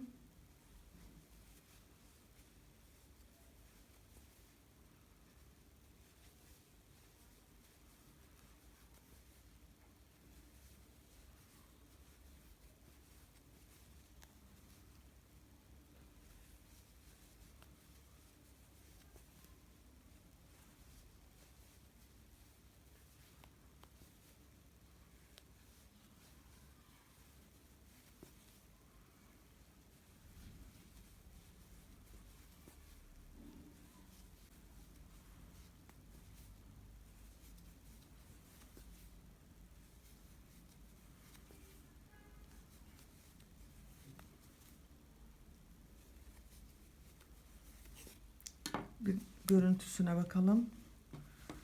Bakmayı unuttuk. Bakın şu şekilde artık düz örgümüz devam edecek. Tulumun boyunu bu şekilde devam ettireceğiz arkadaşlar. Saç örgülerini devam edeceğiz. Onu da unutmayalım. Trabzanları nasıl görüyorsak o şekilde bu örgünün kenarındaki trabzanları tepe noktalarına batarak saç örgüsündekileri belinden kavrayarak devam edelim. Tulumun boyunu yaklaşık benim yapacağım ölçüye göre bir 18-19 santim kadar örelim. Daha sonra bacak bölümlerine geçeceğiz. Bacakları ayrı ayrı öreceğiz, her iki bacağı. Oraya kadar bir 18-19 santime tamamlayalım, gelelim arkadaşlar. Tulumun gövde uzunluğunu istediğim mesafeye kadar ördüm arkadaşlar. Ne kadarlık ördüğümü ölçüyorum. Kol altından bittiği noktaya kadar ölçüyorum. Bakın şu şekilde 19 santim. Bu da benim yapacağım tulumun yüksekliği için yeterli bir ölçü. Kaç sıra ördüğüme bakıyorum. Bakın kol altından itibaren 2, 4, 6, 8, 10, 12, 14, 16, 18, 20, 22 sıra gövde uzunluğu var arkadaşlar. Siz yapacağınız bebeğinizin boyuna göre ayarlarsanız bunu daha iyi olur. Nasıl ölçü alacağınızı göstermek istiyorum. Bakın ben bugün 2-3 aylık 3 aylık bebek için yapıyorum bunu.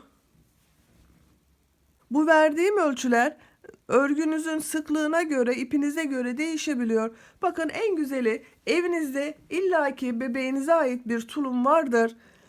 Yeni doğan için yapacaksanız da mutlaka almışsınızdır yeni bir tulum. O tulumunuzu elinize alın arkadaşlar. Bakın şu şekilde ölçü almanın ben size püf noktasını göstermek istiyorum. Şu şekilde mesela böyle bir tulumum var benim elimde. Bakın beden boyu 62. 62 beden ölçüsünde bir tulumum var. Bunun üzerine tulumumu yerleştiriyorum. Örmüş olduğum tulumu. Bakın omuz kısmından şu şekilde yerleştirdim. Şu şekilde tutuyorum. Bakın benim için yeterli bir ölçü olmuş. Siz bunu bebeğinizin tulumuna göre ayarlayarak örerseniz daha güzel bir sonuç elde ederiz. Bacak boyunu ve kol boyunu da aynı şekilde elinizde olan bir tuluma göre yaparsanız daha iyi olur arkadaşlar. Biz bugün 62 beden ölçüsüne göre çalışıyoruz bu tulumu. Ve yüksekliği de benim için yeterli bir ölçü. Şimdi ön patlarını yapalım. Hemen geçiyorum. Bakın ön pata bir sıra sık iğne yapıyorum. Şu şekilde ilk gözeneğe sık iğne battım. Trabzana bir sık iğne yaptım. Bu patı yaparken düğme iliğini de yapacağız arkadaşlar. Düğmelerin yerini de belirlemiş olacağız. Bakın. Bu şekilde bu yakaya kadar bir sıra sık iğne yapalım. Yakadan dönüşte düğme iliği yapacağız.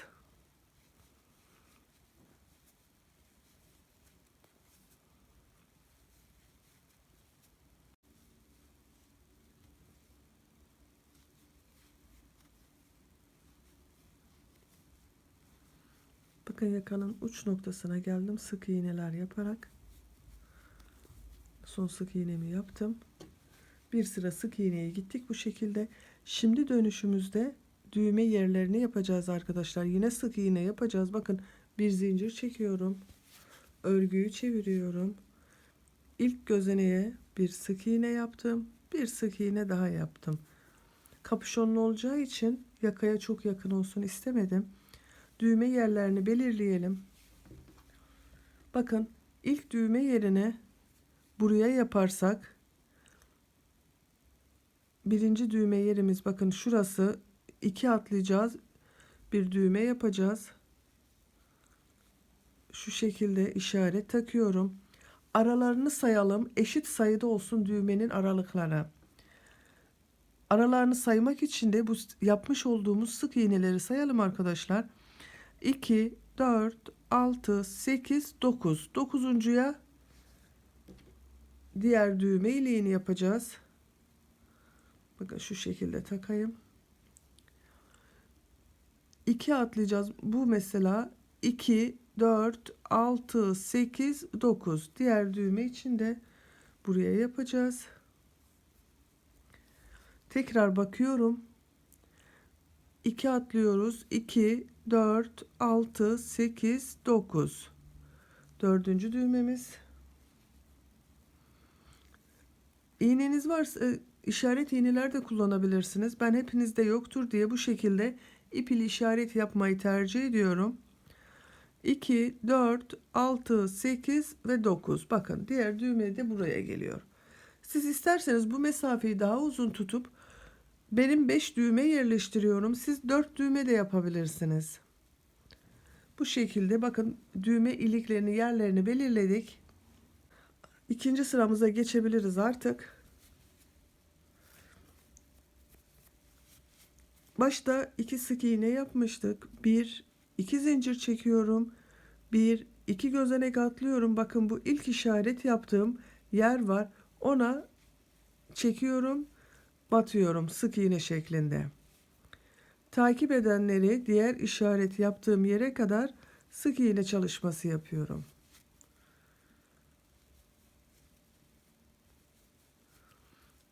Bakın bu şekilde 9 tane zaten saymıştık işaret yaparken.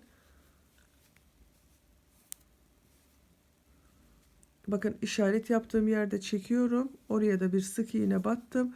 Yine de bir sayalım. 2, 4, 6, 8. Bakın 9 sık iğne var. Siz bunu 8 de yapabilirsiniz. 10 da yapabilirsiniz aradaki mesafeyi.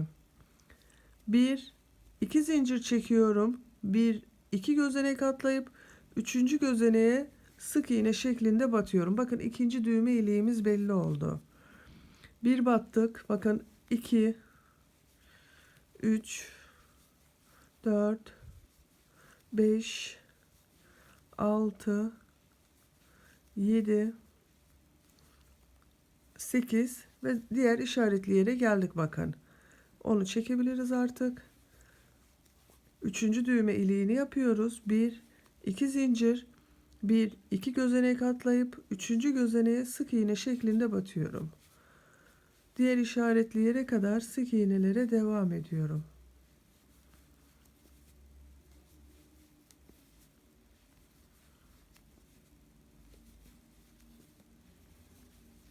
Bakın diğer işaretli yere geldim, çıkardım. Sık iğne battım.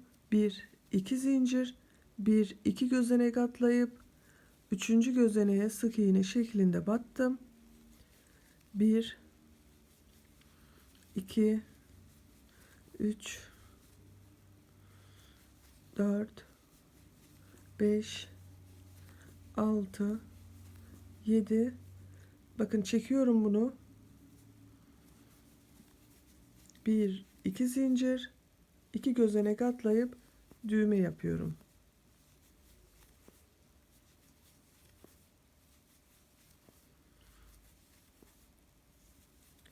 Uç noktasına geldim, bakın. Örgüyü çeviriyorum. Düğme yerlerini de belirledik.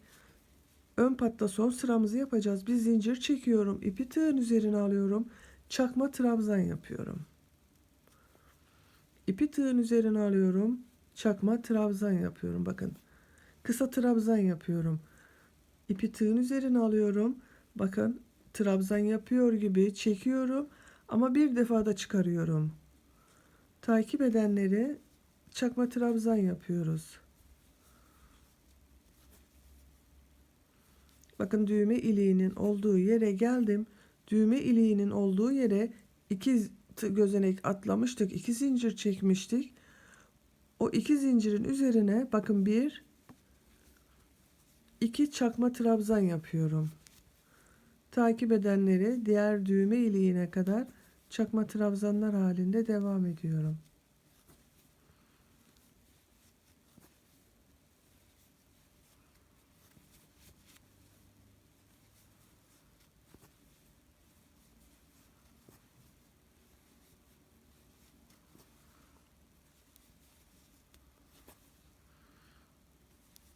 Bakın, diğer düğme iliğinin olduğu yere geldim.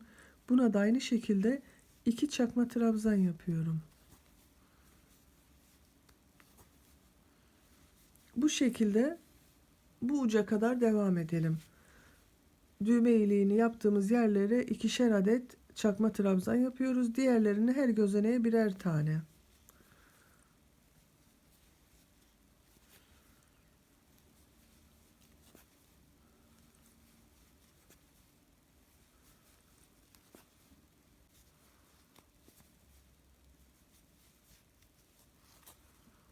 Bakın, son düğme iliğinin olduğu yeri yapıyorum.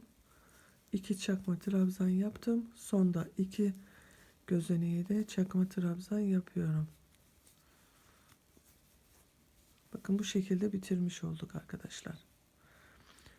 Toplam 1 2 3 4 5 düğme için yer yaptık.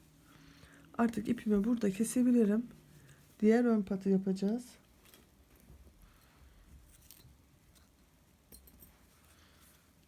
Diğer ön pat içinde bakın şu şekilde yakanın bu uç noktasından başlıyorum. Örgünün şeklinin düzgün gelebilmesi için uç noktasından başlıyorum. Diğer ön patla aynı sayıda sık iğne çalışması yapıyorum.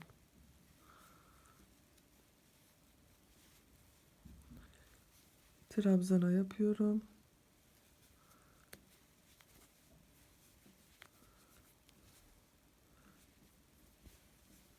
Bakın, bu şekilde.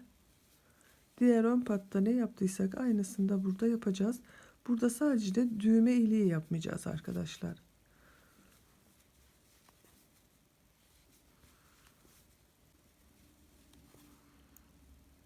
Bu şekilde devam edeceğiz arkadaşlar. Bu sırayı bir sıra sık iğne gidelim. Geriye gelelim sık iğneyi buraya kadar. Buraya geldikten sonra geriye dönelim. Diğer ön patta yaptığımız gibi son sırayı çakma trabzan halinde yaparak buraya kadar gelelim arkadaşlar. Tamamlayıp gelelim bu ön patı. Düğme dikeceğimiz ön patı da bakın 2 sıra sık iğne, 1 sıra çakma trabzanlar yaparak tamamladım. Etek ucundayız. Artık bakın bu gövdeyi birleştireceğiz. Tek parça haline getireceğiz arkadaşlar. Şu şekilde düğme iliği yaptığımız patı üst kısma gelecek şekilde tutuyoruz. Zaten eşit sayıda yaptığımız için sorun olmaz. Bakın bu uç noktasından birleştiriyoruz artık onu. Bakın şu şekilde düğme iliği yaptığım pat bu üstte kalıyor. Düğmeyi dikeceğim pat altta kalıyor bakın. O şekilde şu bakın şu kısma patın başladığımız gözeneğe bir battım. Bir zincir çekiyorum. Örgümün yönüne bakıyorum. Bakın şimdi ters taraftan gitmem gerekiyor. Bakın burası düz tarafı. Örgüyü çevirmem gerekiyor. Onun için örgümü çeviriyorum. İlk gözeneğe bakın şu şekilde bir trabzan yapıyorum. Takip edenleri gördüğüm gibi yaparak sıra sonuna kadar devam ediyorum. Trabzanların tepe noktalarına batarak trabzan yapıyoruz. Burgu yaptığımız yerlerdekini de bakın nasıl görüyorsak o şekilde alarak üçlü trabzan yapıyoruz.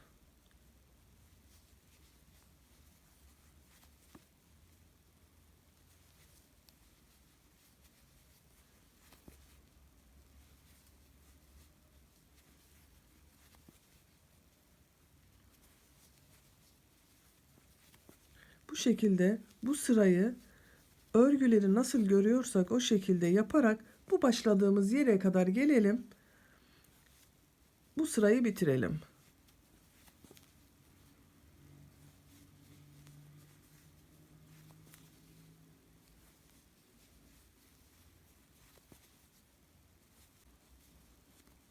Bak tersten olan sıramızı nasıl görüyorsak o şekilde alarak başladığımız yere yaklaştım. Ön patlardayız. Bu ön patın ikisini birleştireceğiz. Bakın bu sırada şu şekilde bakın tutuyorum. Bu ön patın bu gözeneğini takıyorum tığa. Diğer ön patın da uç noktasındaki şu gözeneği bakın şu şekilde tığa takıyorum. Çekiyorum. Bir trabzan yapıyorum burada. İpi tığın üzerine alıyorum. Yanındaki diğer taraftan olan gözeneğe denk gelecek. Bir trabzan yaptım. Bakın burada da bir trabzan yaptım. 3 sıra sık iğne yapmıştık. Burada patlarda 3 tane de trabzan oldu bakın. İlk başlangıçtaki bu gözenek ile kaydırma tekniğiyle de şu şekilde sıramı kapatıyorum. Tek parça haline getiriyorum. Bir örgümüzün görüntüsüne bakalım. Bakın bu şekilde birleştirdik. Burayı artık tek parça halinde. İsterseniz bir sıra daha bu şekilde gidebiliriz arkadaşlar. Biraz uzun olsun istiyorsanız benim yapacağım ölçü için yeterli ama artık bacaklarını ayıralım. İkisini birleştireceğiz. Sayıyorum bakın arkadaşlar. Arka ortayı bir bulalım. Bu saç örgüsünden sonra kaç trabzan varsa bakın şu arada kaç trabzan varsa sayın, ortasına bir işaret takalım. Benim 80 trabzanım var. Bu arada toplam 80 trabzan var. 40. trabzana bakın şu şekilde işaretimi taktım. Siz de arka ortasını bulun. Ona göre birleştirmesini yapalım. Önleri sayıyorum bakın. 2, 4, 6, 2, 4, 6, 7. Bakın şurası orta noktası. Şimdi birleştirelim artık. Bakın şu şekilde tığı gözeneğe takıyorum. İpi çekiyorum. Kaydırma tekniğiyle kaydım. Bir sonrakini artık bakın bunu diğer işaret yaptığımız yerle birleştirelim. Tek parça haline getirelim. Bakın şu şekilde işaret taktığım yere takıyorum. Artık onu çıkartabilirim. Şu şekilde kaydırma tekniğiyle birleştirdim. Bakın iki ortayı birleştirdik. Artık tek parça halinde devam edeceğiz. Bir zincir çekiyorum. Bakın Aynı gözeneğe bir trabzan yapıyorum. Takip eden gözeneğe artık bakın bacak bölümüne geçtik. Bu saç örgüsüne kadar yani burguya kadar trabzanları yapalım.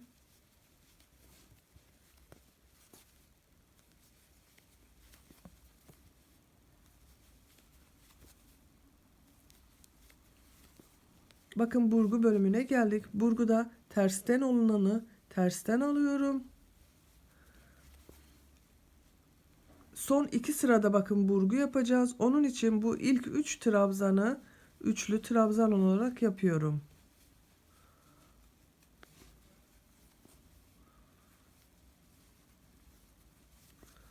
Son 3 kol kaldı. Bakın şu şekilde alıyorum. Çektim.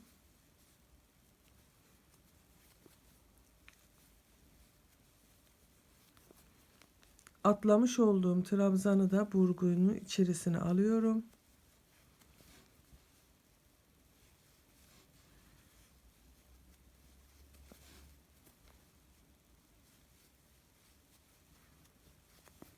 Takip eden bakın tersten olanı tersten trabzan yaptım.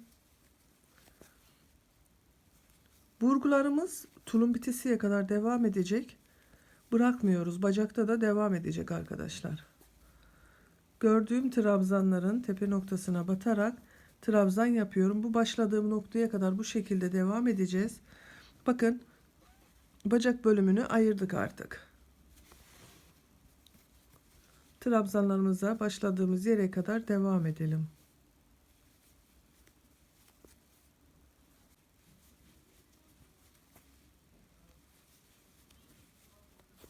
Bakın trabzanların tepe noktalarına batarak sıra sonuna geldim. Son gözeneği de trabzanı yapıyorum. Bakın şimdi bu başlangıçtaki gözenek ile bu gözenek ile kaydırma tekniğiyle şu şekilde kaydırarak kapatıyoruz. Tek parça haline getiriyoruz. Bakın burada hiç ayrım yok. Bir zincir çekiyorum. Örgüyü çeviriyorum. Burada 2 zincir de çekebiliriz arkadaşlar. Burası tek sıra halinde gitsin istiyorum. 2 zincir çektim. Bakın bu ilk gördüğüm gözeneğe örgüyü çevirdim tabii ki bakın. İlk gördüğüm gözeneğe tersten geliyoruz artık. Trabzan yaptım. Takip edenleri de trabzan yapıyorum. Bu sırada örgüleri nasıl görüyorsak o şekilde yapıyoruz. Burguda da aynı şekilde nasıl görüyorsak o şekilde yapalım. Bu başladığımız yere kadar gelelim.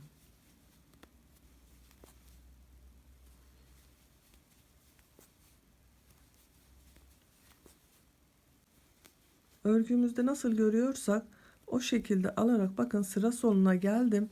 Bu sırada tulumumun bacağının ikinci sırası bakın bu sırada bir eksiltme yapmak istiyorum. Eksiltme içinde bu son trabzan var bakın. Şu son gözeneğe batıyorduk. Ona batmıyorum. İpi tığın üzerine almadan bakın başlangıçtaki bu gözenek ile kaydırma tekniğiyle sırayı kapatıyorum. Bu son gözeneğe batmadım. Bir iki zincir çekiyorum. Örgüyü çeviriyorum. Gördüğüm trabzana trabzan yapıyorum.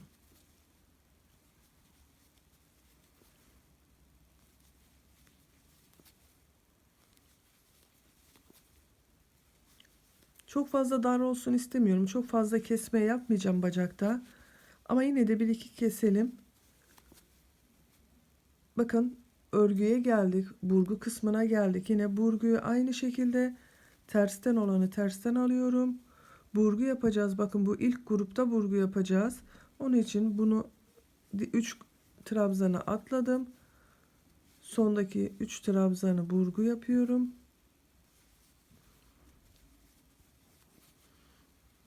Alttan alıyorum. Bu şekilde devam ediyorum.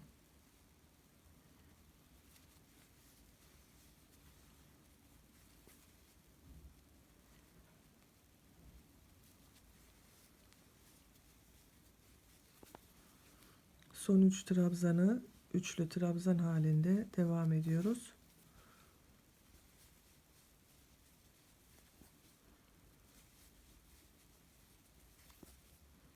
Tersten olanı tersten yapıyorum. Trabzanların tepe noktalarına batarak devam ediyorum. Bu trabzanların tepe noktalarına batarak bu başladığımız noktaya kadar gelelim.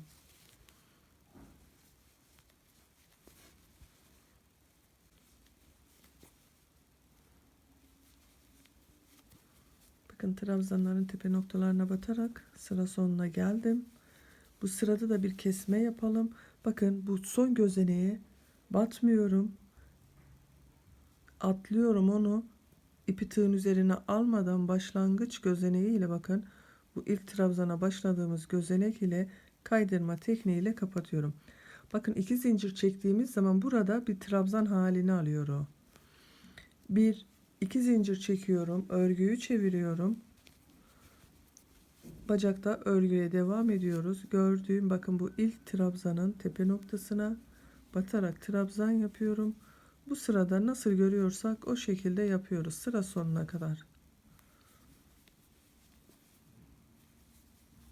Başladığımız yere kadar nasıl görüyorsak o şekilde trabzanları alarak devam edelim.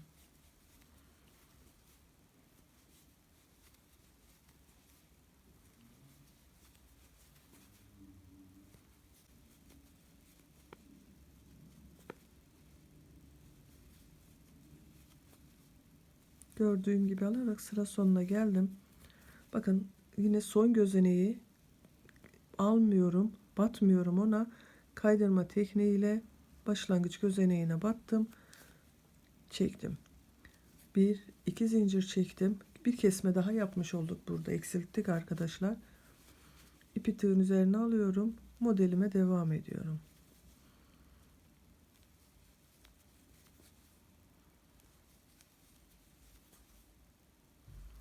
Trabzanları trabzan yapıyoruz. Burguda burgu yapıyoruz.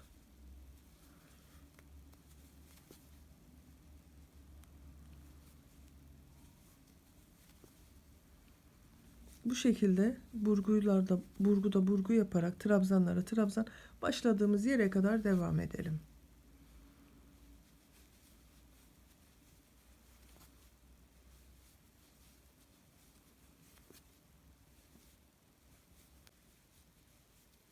Bakın yine sıra sonuna geldim. Artık eksiltme işlemi yapmayacağım. Bakın ipi tığın üzerine alıyorum. Bu sırada bu son gözeneğe batıyorum. Trabzanlarda eksiltme yapmıyorum. Başlangıç gözeneğiyle şu şekilde kaydırma tekniğiyle de kapatalım. 2 zincir çekiyorum. Örgüyü çeviriyorum. Artık bacak boyuna bu şekilde devam edeceğiz arkadaşlar. Eksiltme işlemini bitirdim. 3 sırada eksiltme yaptık. Bakın ilk sırayı eksiltme yapmadan düz yaptık. 1, 2, 3 sırada birer tane eksiltme yaptık. Son gözeneklere batmayarak sadece sıra sonlarında bir eksiltme yapıyoruz. Bu gözenekte de artık eksiltme yapmadan trabzanlara devam edeceğiz. Bakın örgüyü çevirdim. İlk gözeneğe trabzan yaptım. Bu sırada nasıl görüyorsak o şekilde alıyoruz. Burguda da aynı şekilde. Burgu bu sırada yapılmıyor. Düz tarafında yapıyoruz biliyorsunuz. Nasıl görüyorsak o şekilde alarak sıra sonuna kadar gidelim.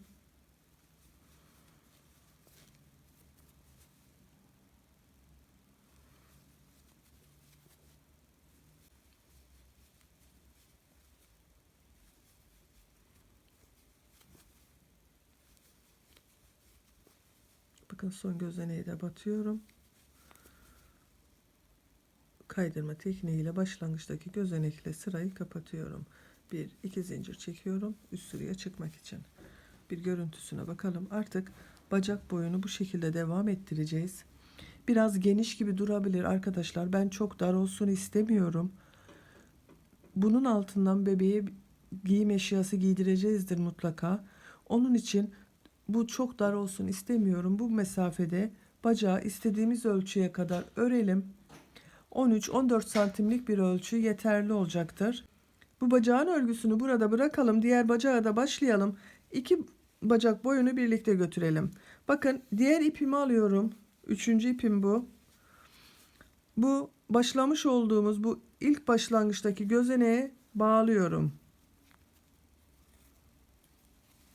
Nasıl geldiğine bakıyorum. Örgümün buradan gideceğiz. Bakın ilk sırayı, bakın bu ipimi bağlamış olduğum gözenekten bir zincir çekiyorum.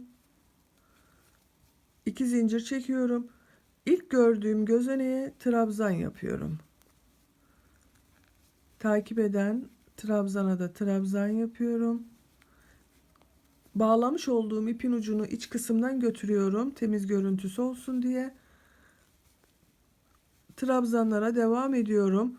Buraya kadar trabzanları yapalım. Burguyu yapalım.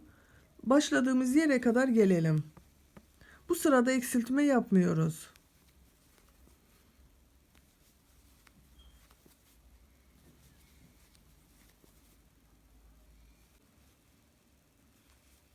Bakın sıra sonuna geldim.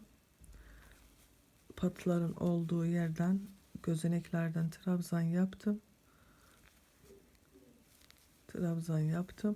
Kaydırma tekniğiyle bu sırada eksiltme yapmıyoruz. Bütün gözeneklere ve trabzanlara battım. Bakın kaydırma tekniğiyle sıramı kapatıyorum. 1-2 zincir çekiyorum. Örgüyü çeviriyorum. İlk gördüğüm trabzana trabzan yapıyorum. Takip edenleri de nasıl görüyorsam o şekilde yaparak sıra sonuna kadar devam ediyorum. Başladığımız yere kadar gelelim. Bu sıranın sonunda kesme işlemi yapacağız.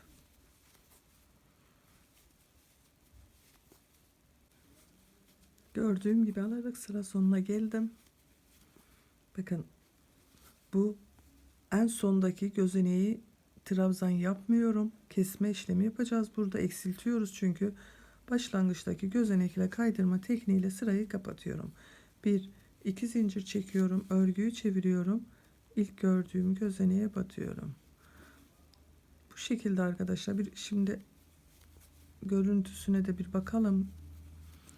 Bakın bacak arasının görüntüsü şu şekilde. Hiçbir açıklık yok, mesafesi yok. Bakın bu şekilde bu bacak da devam edecek. Bu bacakta kaç eksiltme yaptıysak bunda da aynı sayıda 2 sıra daha kesme yapalım. Bacak boyunu istediğimiz ölçüye gelesiye kadar uzatalım. Benim yapacağım ölçüde bir 13-14 santim yapmak istiyorum ben bacak boyunu. Siz yeni doğan için yapacaksanız 12 santimlik bacak boyu yeterli olacaktır. Ben 0-3 aylık için yaptığımdan dolayı 14 santim yapmak istiyorum. Siz 12 veya 14 santim yapabilirsiniz bu mesafeyi. Bacak boyunu bu şekilde devam edeceğiz. Bu eşit olmasına dikkat edelim arkadaşlar. Kestiğimiz zaman her iki bacağın şu trabzan sayılarının, hani saç örgüsündekiler bellidir zaten. Aynı standart sayılardır. Saç örgüsünden sonra bakın şuradan kaç trabzan varsa sayın, iki bacağın da eşit olmasına dikkat edelim. Bu şekilde bu ölçülere dikkat ederek daha bu bacaklarda kesme yapacağız, onu unutmayalım. Bacak boyunu istediğimiz ölçüye kadar örelim gelelim arkadaşlar. Evet arkadaşlar, bakın ben bacak boyunu da bitirdim. Diğer bacağı da bitirdim. Uç kısmına, bilek kısmına bu şekilde lastik uygulaması yaptım. Bu bacağında aynı bu lastik uygulaması yaptığım yere kadar geldim. Bu lastik uygulamasını sizinle birlikte yapmak istiyorum. Benim bacak boyum 15 sıra ve santimetre olarak ölçelim. Bakın 15 sıra 14 santim olarak bacak boyunu yaptım. Şimdiki sırada bu bilek kısmını biraz sıkıca kavraması için kesme yapmak istiyorum.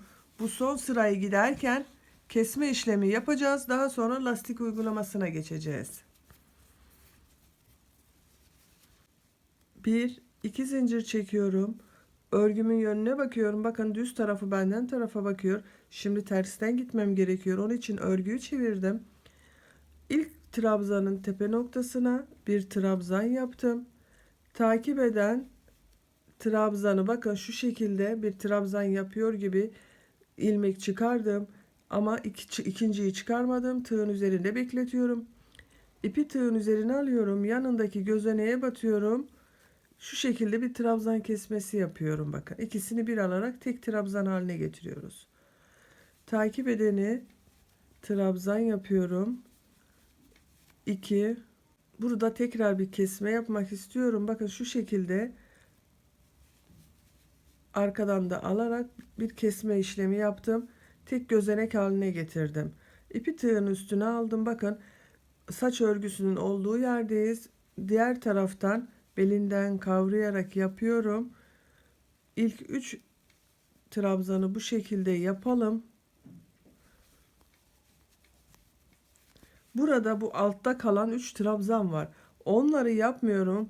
Bakın hemen bu ilk birini yapıyorum. İkisini atlıyorum. Görünen tarafta 2 trabzan kesmiş oldum. Takip edenleri 3 trabzanı da belinden kavrayarak trabzan yapıyorum.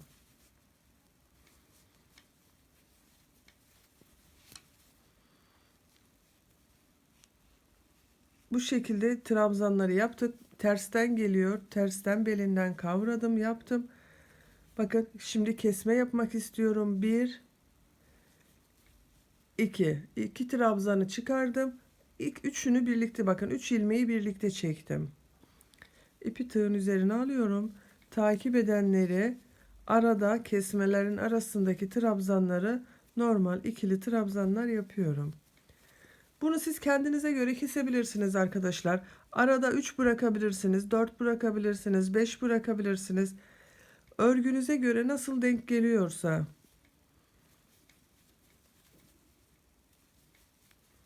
Bakın ben kaç bıraktım? 2, 4, 5 bıraktım. Bir kesme yapıyorum. Kesme yaptım. Bakın ikisini bir yaparak trabzan yapıyorum. Aralarda. Bu şekilde sıra sonuna kadar aralarda istediğimiz kadar trabzan bırakarak kendinize göre kesme işlemi yapabilirsiniz. Ben 5 bırakıyorum. Bazılarında 4 bırakıyorum arkadaşlar. O şekilde devam edelim bu başladığımız yere kadar.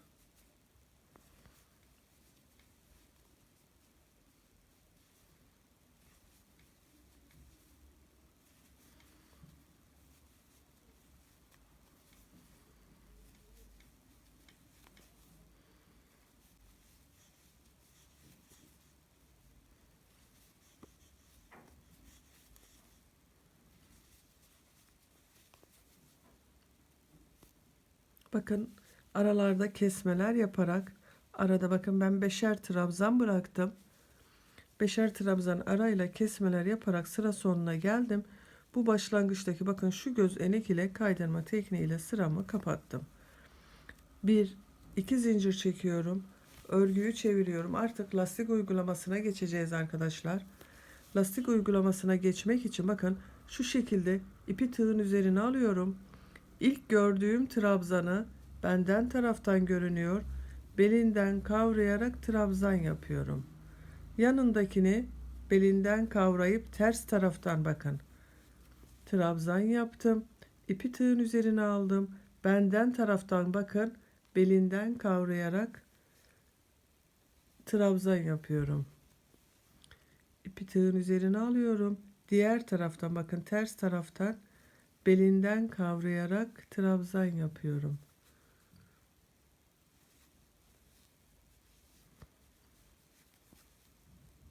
Bu şekilde trabzanları belinden kavrayarak trabzanlar yapalım.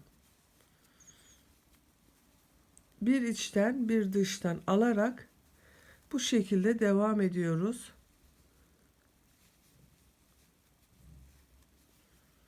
Görüntüsü bakın lastik görünümünü alıyor.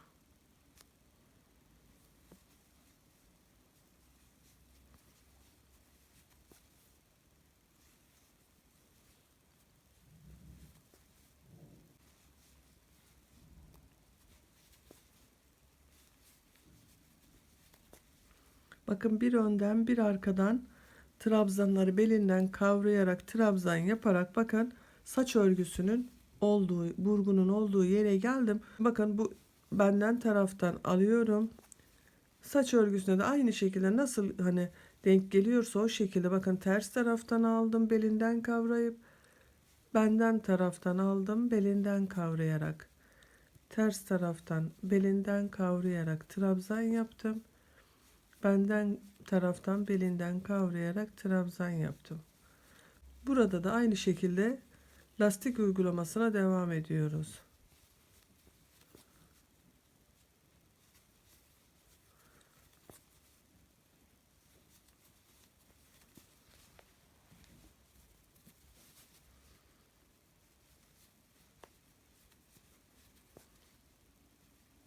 Bakın sıra sonuna geldim. Sonunda benden taraftan belinden kavrayarak trabzan yaptım. Başlangıç ile bakın şu trabzanın tepe noktasıyla kaydırma tekniğiyle sırayı kapatıyorum. Görüntüsüne bir bakalım. Bakın bu şekilde lastik uygulamasının ilk sırasını yaptık. Benim bu şekilde dışta görünen lastikten 22 adet trabzan oluştu arkadaşlar. Yani bu benden taraftan görünen bu bölüm bakın şu şekillerden 22 trabzan var. Bir iki zincir çekiyorum. İlk trabzanı şu şekilde lastik uygulamasında bakın şu ilk trabzanı benden taraftan belinden kavruyorum. Diğer trabzan bakın ters tarafta görünüyor. Ters taraftan belinden kavruyorum. Lastikte ikinci sıradayız. Bu sırada da bu lastikleri nasıl görüyorsak o şekilde trabzan yapıyoruz. Bakın benden taraftan görünüyor. Benden taraftan belinden kavrayıp trabzan yapıyorum.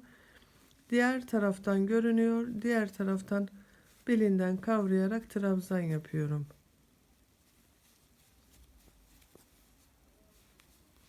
Bu şekilde devam ediyoruz. Sıra sonuna kadar başka hiçbir işlem yapmadan lastiklerin görüntüsü nasıl görüyorsak o şekilde alarak trabzanlar yapıyoruz.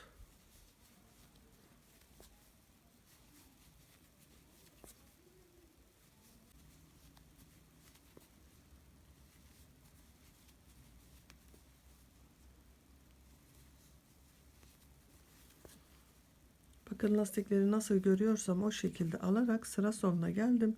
Yine başlangıç gözeneğiyle kaydırma tekniğiyle sırayı kapattım.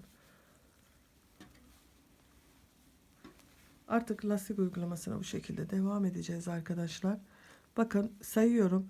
Buradan itibaren bakın 2, 4, 6, 8, 10, 12, 14, 16, 18, 20, 22. Bakın 22 diş bu şekilde lastik uygulaması var.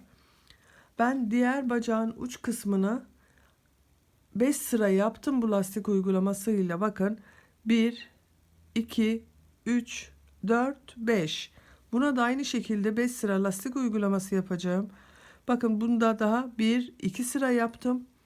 3 sıra lastik uygulamasını bu şekilde lastikleri nasıl görüyorsak önde gördüklerimizi önden, arkada gördüklerimizi arkadan alarak trabzan yapalım. Bu lastiği bir 5 sıraya tamamlayıp gelelim arkadaşlar. Bakın lastiği 5 sıraya tamamladım ben. Başlangıç gözeneği ile kaydırma tekniğiyle kapatıyoruz ve bitiriyoruz. Sağlamlaştırmak için bir zincir çekiyorum. İpimi artık burada kesebilirim. Nasıl göründüğüne bir bakalım. Bakın bu şekilde lastik uygulamasında yaptık. Bu tulumu bakın uzun yaptım arkadaşlar, bacağını biraz normal standart ölçüden şu şekilde geriye kıvrık olarak da bükerek de kullanabiliriz. Bakın daha uzun süre kullanabilsin diye. Ben tulumun düğmelerini de diktim. Sizlerle birlikte bu düğme yerlerini belirlemiştik. Sizinle bu düğme patını çalışmıştık. Onların üzerine bakın bu düğme iliklerinin tam denk geldiği yerlere düğmelerini de diktim. Bu şekilde bakın hazırladım. Şimdi kol çalışmasını yapalım. Ben zamandan kazanmak için bir kolunu hazırladım. Bakın bu şekilde bir kol çalışması yapacağız. Bunu ben yaptım. Diğer kolu sizlerle birlikte yapalım. Bakın şu şekilde Örgümün yönüne bakıyorum. Bu taraf ters taraf. Buradan gideceğim arkadaşlar. İpimi bakın kol altından şuradan bir ilmek çıkartıyorum. Bağlayalım. Biraz daha sağlam olsun. Bakın şu şekilde bağladım. İlmek çıkartıyorum. İpi tığın üzerine alıyorum. Bakın şu şekilde arka bölümün, tulumun arka bölümünün, kol bölümünün bakın bu kısmından devam ediyoruz. İlk gördüğüm trabzanına trabzan yapıyorum. Bu bağlamış olduğumuz ipi de iç kısımdan götürüyoruz, temiz görünsün. Takip edenleri de trabzanlar yapıyorum.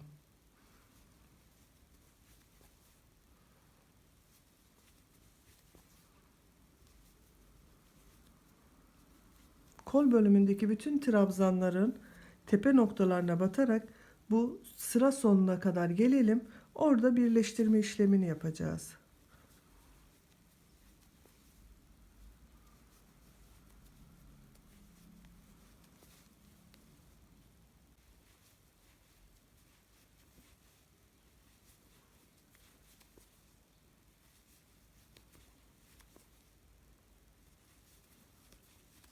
Kol bölümündeki bütün trabzanlara bakın tepe noktalarına batarak tamamladım. Şu şekilde kol altına geldim. Bakın ön bölümün son trabzanını da trabzan olarak yaptım. Bakın bu başlangıç yaptığımız yer vardı. Kol altında ilmek çıkarmıştık. Oraya şu şekilde kaydırma tekniğiyle sırayı kapattım. Bakın tek parça haline getirdik. Artık ikinci sırasındayız. 1 2 zincir çekiyorum. Örgüyü çeviriyorum. Örgüyü çeviriyoruz arkadaşlar. Siz isterseniz çevirmeseniz de olur ama çevirmediğimiz zaman bakın bacakta da aynı şekilde çevirerek örgü yapmıştık. Bu iç kısımlardan çevirerek örgü yapmıştık. Çevirmediğiniz zaman örgünün şekli değişiyor. Görüntü farklılığı oluşuyor. Onu engellemek için bu şekilde örgüyü çevirerek çalışıyoruz. İlk gördüğüm trabzana bakın örgüyü çevirdim. İlk gördüğüm trabzana trabzan yapıyorum. Takip edenlere de trabzan yapıyorum. Benim bu kol sıramın ilk sırasında 44 trabzan var. 44 trabzan ile kolun çalışmasına başladım bakın. Takip edenleri trabzan yapıyoruz. Buradaki sıra sonuna kadar trabzanlara devam ediyoruz. Eksiltme yapmıyoruz.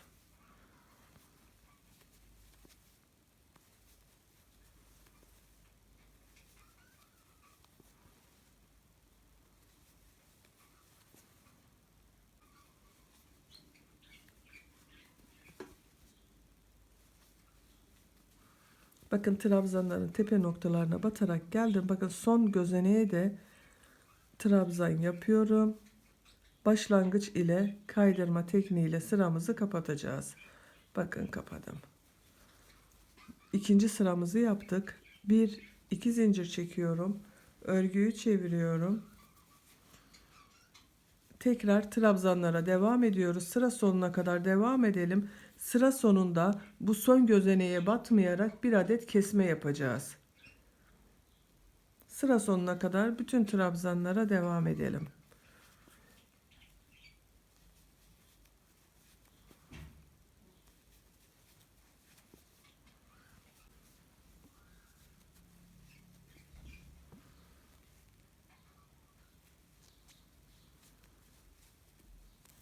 Bakın son trabzana geldim. Bu son gözenek içerisine batmıyorum. Burada bir kesme yapmam, eksiltme yapmamız gerekiyor. Şu şekilde bakın bu son gözeneği atlayarak başlangıç ile kaydırma tekniğiyle sıramı kapatıyorum.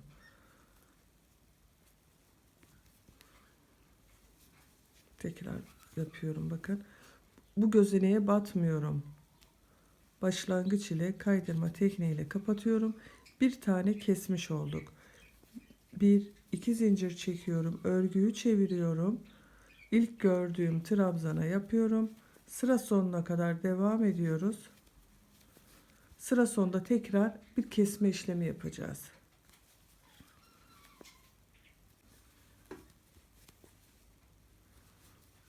Bakın yine son gözeneğe geldim. Bakın bu gözeneği yapmıyorum. O gözeneğe trabzan yapmıyorum. Başlangıç ile kaydırıyorum. İkinci kesmemizi yaptık kol altında. 2 zincir çekiyorum. Örgüyü çeviriyorum. Bu sırada hiç kesme yapmadan bütün trabzanlara batacağız arkadaşlar. Sıra sonunda kesme yapmayacağız. Sıra sonuna kadar devam edelim.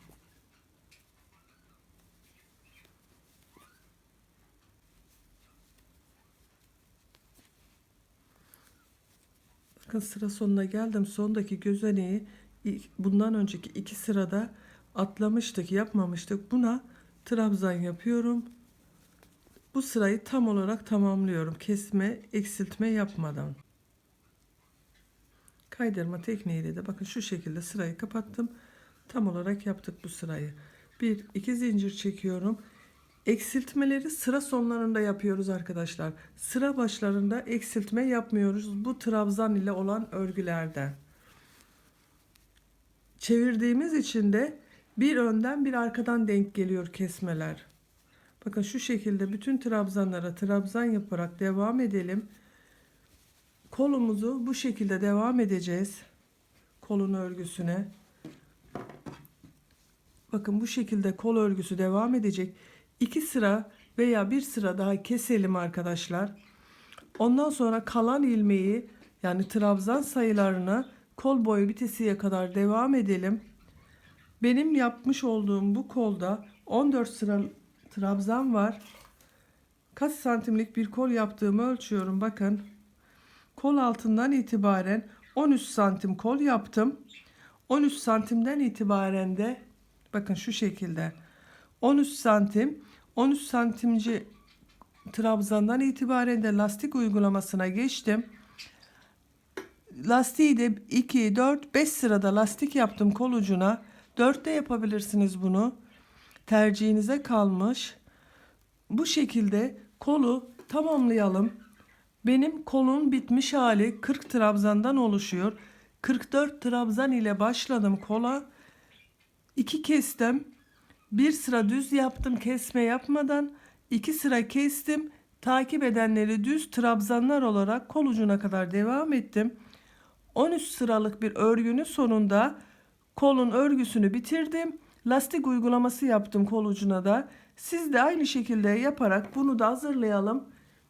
Bu kolu bu şekilde devam edelim. Şimdi ben size bir de bu kapüşon bölümünü göstermek istiyorum. Nasıl başladığımızı. Kolu yaparken kapüşonunu da yapalım. Öyle gelelim arkadaşlar. İpimin diğer ucunu alıyorum elime. Bakın şu şekilde ön kısmını alıyoruz. Bu ön patı yaparken bakın bu son sırayı çakma trabzan yapmıştık. İpimiz burada duruyor. Bu ipi daha sonra devam edeceğiz arkadaşlar ucuna ip bağlayarak. Şu çakma trabzandan bir önceki gözeneğe batıyorum. Şu şekilde bir ilmek çıkartıyorum ipin ucuyla. Bakın bir zincir çektim. İpi tığın üzerine aldım. Aynı gözenek içerisine bir trabzan yapıyorum. Yanındaki gözeneğe de trabzan yapıyorum. Bu ip uçlarını içeriden götürelim. Takip edenlere de aynı şekilde trabzan yapıyorum.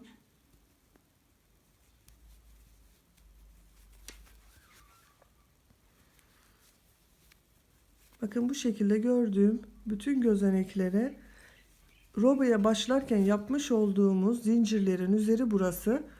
Hepsinin üzerine bakın şu şekilde trabzan yapıyorum. Kapüşonun yani şapkanın başlangıcının ilk sırası burası.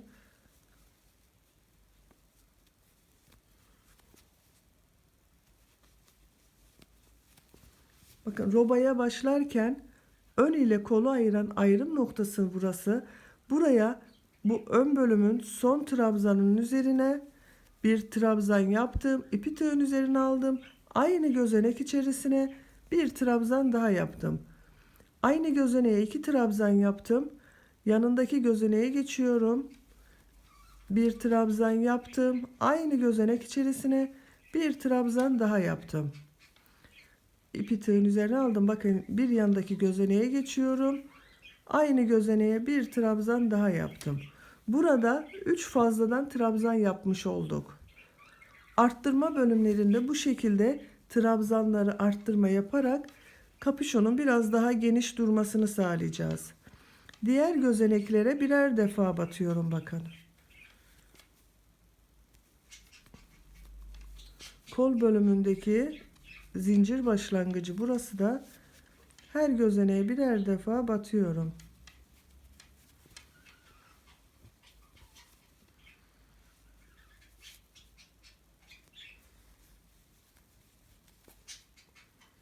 Diğer arttırma bölümüne kadar, yani buraya kadar bu şekilde trabzanlara devam ediyoruz.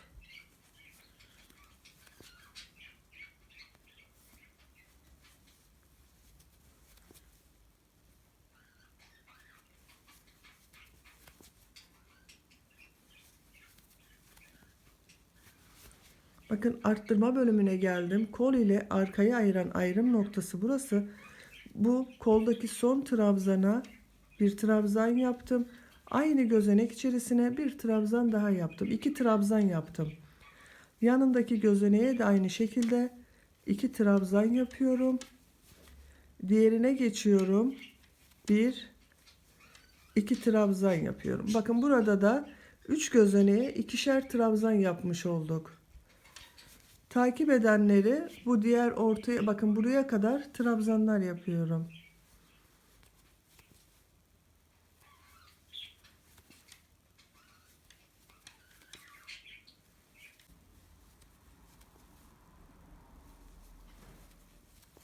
Bakın yine arttırma bölümüne geldim.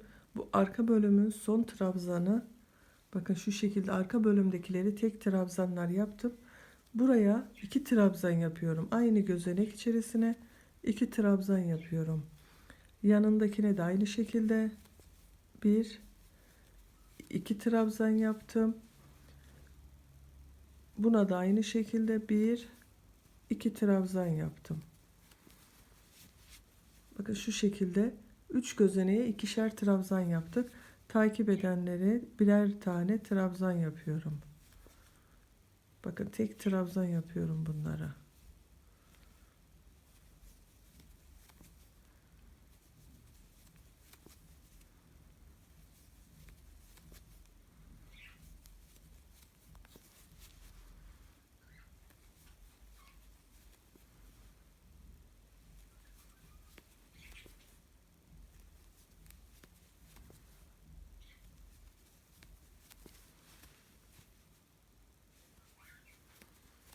Bakın burada da aynı şekilde aynı gözeneğe 1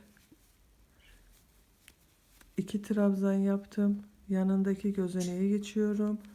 1 2 trabzan yaptım. Bir diğerine geçiyorum.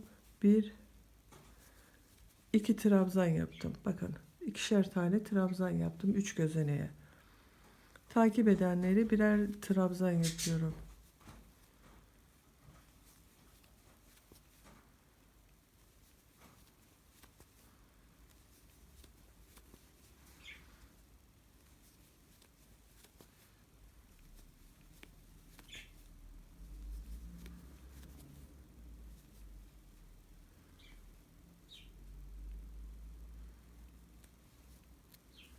Bakın ön pattayım. Buraya da trabzan yapıyorum. Burada bir trabzan yaptım. Şurada bir trabzan atlamışım, onu da yapayım.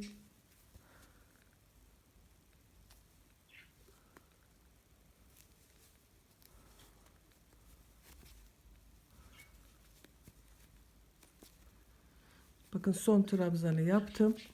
Bu en sondaki çakma trabzan yaptığımız yere batmıyorum. Ona trabzan yapmıyorum. Şu şekilde bir zincir çekiyorum. Örgüyü çeviriyorum. İlk gördüğüm gözeneğe trabzan yapıyorum. Artık trabzan olarak devam edeceğiz. Arttırma işlemlerini de bu ilk sırada yaptık. Kapüşon bölümü bu şekilde devam edecek arkadaşlar. Bakın şu şekilde başlangıcını yaptık kapüşonun. Bu trabzanları bu sayılarla bir 20 santim kadar örelim. Bu benim yapacağım tulumun ölçüsü için geçerli bir ölçü arkadaşlar. Bu şekilde başka hiçbir işlem yapmadan bütün gözeneklerin üzerine batarak bu sıraları takip ederek 20 santim kadar bir örelim gelelim arkadaşlar kapüşon bölümünü. Tulumun kapüşon bölümünü de bitirdim ben. Bakın arkadaşlar bu şekilde dikdörtgen şeklinde bir şapka yani kapüşon bölümü elde ettim. Biz bu kapüşon bölümüne bu roboya başladığımız yerden itibaren trabzanları yaparak ve bu arttırma yerlerinden arttırmaları yaparak toplam benim 84 trabzandan oluşan bir sırasında 84 trabzandan oluşan kapüşon bölümüyle kaç sıra yaptığımı ölçüyorum. Bakın 2, 4, 6, 8, 10, 12, 14, 16, 18, 20, 21 sırada bitirdim. Santimetre olarak ölçüsünü vermek istiyorum. Bakın uç noktasına tutuyorum. Başladığımız yerden itibaren bakın 20 santim. 20 santimlik yüksekliği var. Enini ölçüyorum. Bakın şu şekilde. Eni de 21 santim. Benim yapacağım 0-3 aylık bebek tulumu için yeterli bir ölçü arkadaşlar bu. Bakın bu kısmı birleştirme işlemine geçiyoruz artık. Birleştirme işlemi için bakın şu şekilde bitirdim. Düz olan yerlerde bakın bitirdim. Bunu bakın ters çeviriyorum şu şekilde.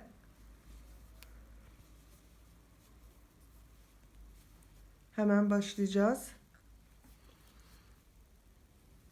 Bu ilk bakın ilk gözeneğe tığ taktım. Karşıdan da bu ilk gözeneğe tığ taktım. Bir ilmek çıkardım. Burada bir şu şekilde bir sağlam tutturalım. Daha sonra ilk gözeneğe battım. İlmeği çıkardım. İpin içinden geçirdim. İkinci gözeneğe bakın tığ taktım. Karşıdan da ikinci gözeneğe tığ taktım. Çektim. İpin içinden geçirdim. Bu şekilde bakın karşılıklı gözenekler birbirine gelecek şekilde ilmeği alıyoruz. Şu şekilde çektirerek kaydırma tekniği yapıyoruz. Bakın bunun gözeneğe taktım. Karşıdan da tam karşısına gelen yerdeki gözeneğe taktım. Çektim. Bakın şu şekilde çıkartıyorum. Bu şekilde bütün ilmekleri karşılıklı birbirine denk gelecek şekilde kaydırma tekniği yaparak bunların sonuna kadar gidelim. Bakın bu şekilde devam ediyoruz. Karşılıklı gelmesine dikkat edelim. Atlama yapmayalım.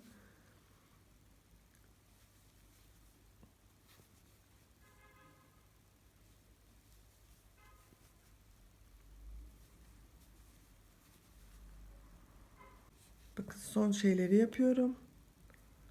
Son ilmeği de kaydırma tekniğiyle yaptım. Bitirdim. Burada bir sık iğne şeklinde yapıyorum. İpimi artık burada kesebilirim.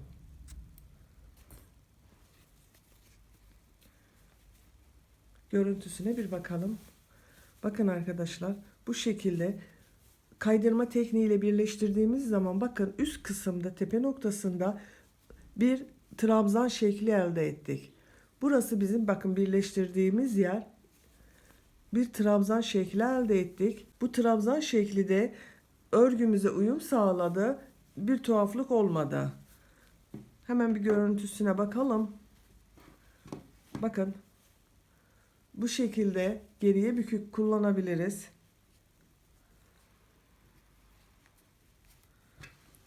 Düğmesi de kapandığı zaman bu şekli bir alıyor. Son olarak da bakın burada bıraktığımız bir ip vardı ön patı yaparken. Çakma trabzan yaptığımız son sırası vardı. Buradaki ipi ucu ilmeğini çıkartalım. Şu şekilde ilmek halinde geçirmiştik.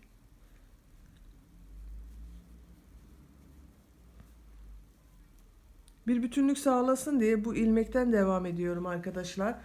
Son olarak buraya bir sıra bir sık iğne gidelim. Kapüşon bölümünde gövde ile uyumlu bir biçimde olsun. Bakın ipi buradan bağlıyorum ben. Şu şekilde düğüm atıyorum.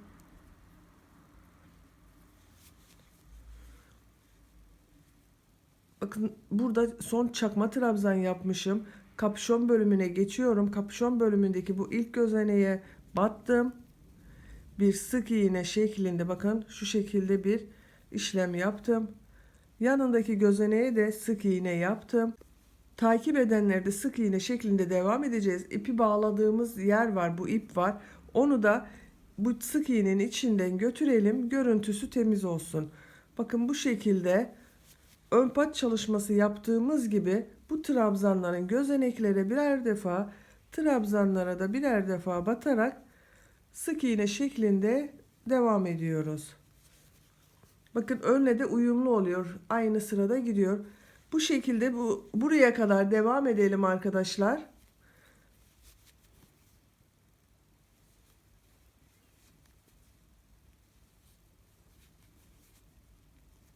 Bakın bütün gözeneklere ve trabzanlara sık iğne şeklinde batarak kapüşon bölümünün ön bölümünün tamamını bitirdim. Sıra sonuna geldim. Bakın bu gözenek var. Diğer ön pattaki buna şu şekilde batıyorum. Kaydırma tekniğiyle sırayı kapatıyorum. Bakın tek parça halinde görünüyor. Artık ipimizi burada kesebilirim.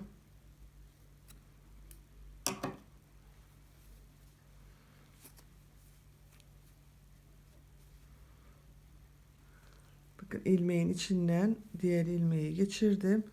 Burada hiçbir fark görünmüyor bakın. Bunu tığ yardımıyla veya iğnenin yardımıyla iç kısımdan yürütebiliriz artık arkadaşlar.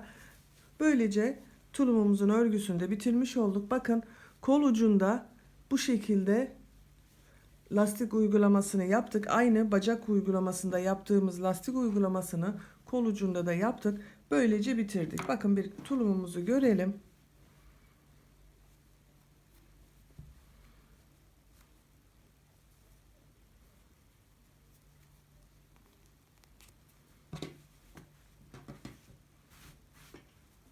Şu şekilde kapüşon bölümünü geriye bükerek de kullanabiliriz. Kapüşon bölümü böyle oldu. Kollarımızın görüntüsü bu şekilde. Bacakların görüntüsü bakın bu şekilde. Güzel bir tulum elde ettik bakın arkadaşlar. Şimdi size bitmiş haliyle tam ölçülerini vermek istiyorum. Enini ölçüyorum. Bakın kol altından eni 26 santim. Tulumun tam boyunu ölçüyorum. Bakın omuzdan, bu omuzdan sıfır noktasına tutuyorum. Şu şekilde tulumun tam boyunu ölçüyorum. Bakın 50 santim.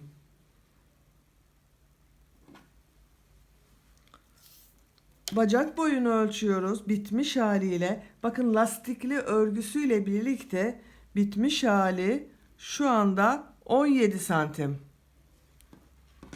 Kollarını ölçüyorum. Bakın kolun omuzdan itibaren şuradan tutuyorum. Kolun tam boyu 27 santim. Kol altından yüksekliği 16 santim. Bu da benim yapacağım tulumun yüksekliği ve eni için yeterli bir ölçü. Ben bugün bu tulumu 0-3 aylık bebek için çalıştım arkadaşlar. Siz daha büyük çalışacaksanız bu başlangıç zincirini her bölümde birer tane fazladan yaparak ve robayı da 2 sıra daha büyük yaparak büyütebilirsiniz. Gövde uzunluğu da uzun olacaktır. Bacak boyu da uzayacaktır. Ama benim bu tulumu doğduğunda bakın bu şekilde geriye bükerek kullanılabilir. Her iki kolunu bükelim. Bükük haliyle bir ölçüyorum. Bakın kol boyunu. Bükülmüş haliyle kol boyu 12,5 santim. Bu da yeni doğan bir bebeğin koluna olacak şekildedir. Bebeğin boyu uzayınca bu şekilde açarak kullanılabilecek. Bacakları da aynı şekilde bakın bu şekilde uzun görünebilir. Ama bunu ilk doğduğu zamanlar şu şekilde geriye bükerek kullanılabilir. Bu şekilde kısalıyor. Bu şekilde ölçüyorum bakın bacak boyunu arkadaşlar. Bacak boyu 13 santim. Yeni doğan için de normal bir boydur bu. Bu şekilde tulumlarınızı hazırlayabilirsiniz. Bugünlük tulum anlatımımızı da burada bitiriyorum arkadaşlar. Beni dinlediğiniz ve izlediğiniz için hepinize çok teşekkür ederim. Kanalıma abone değilseniz Ece'nin Örgüleri YouTube kanalına abone olmayı unutmayın lütfen. Sizlerle yeniden yeni örgülerde buluşmak üzere. Hoşça kalın, sevgiyle kalın.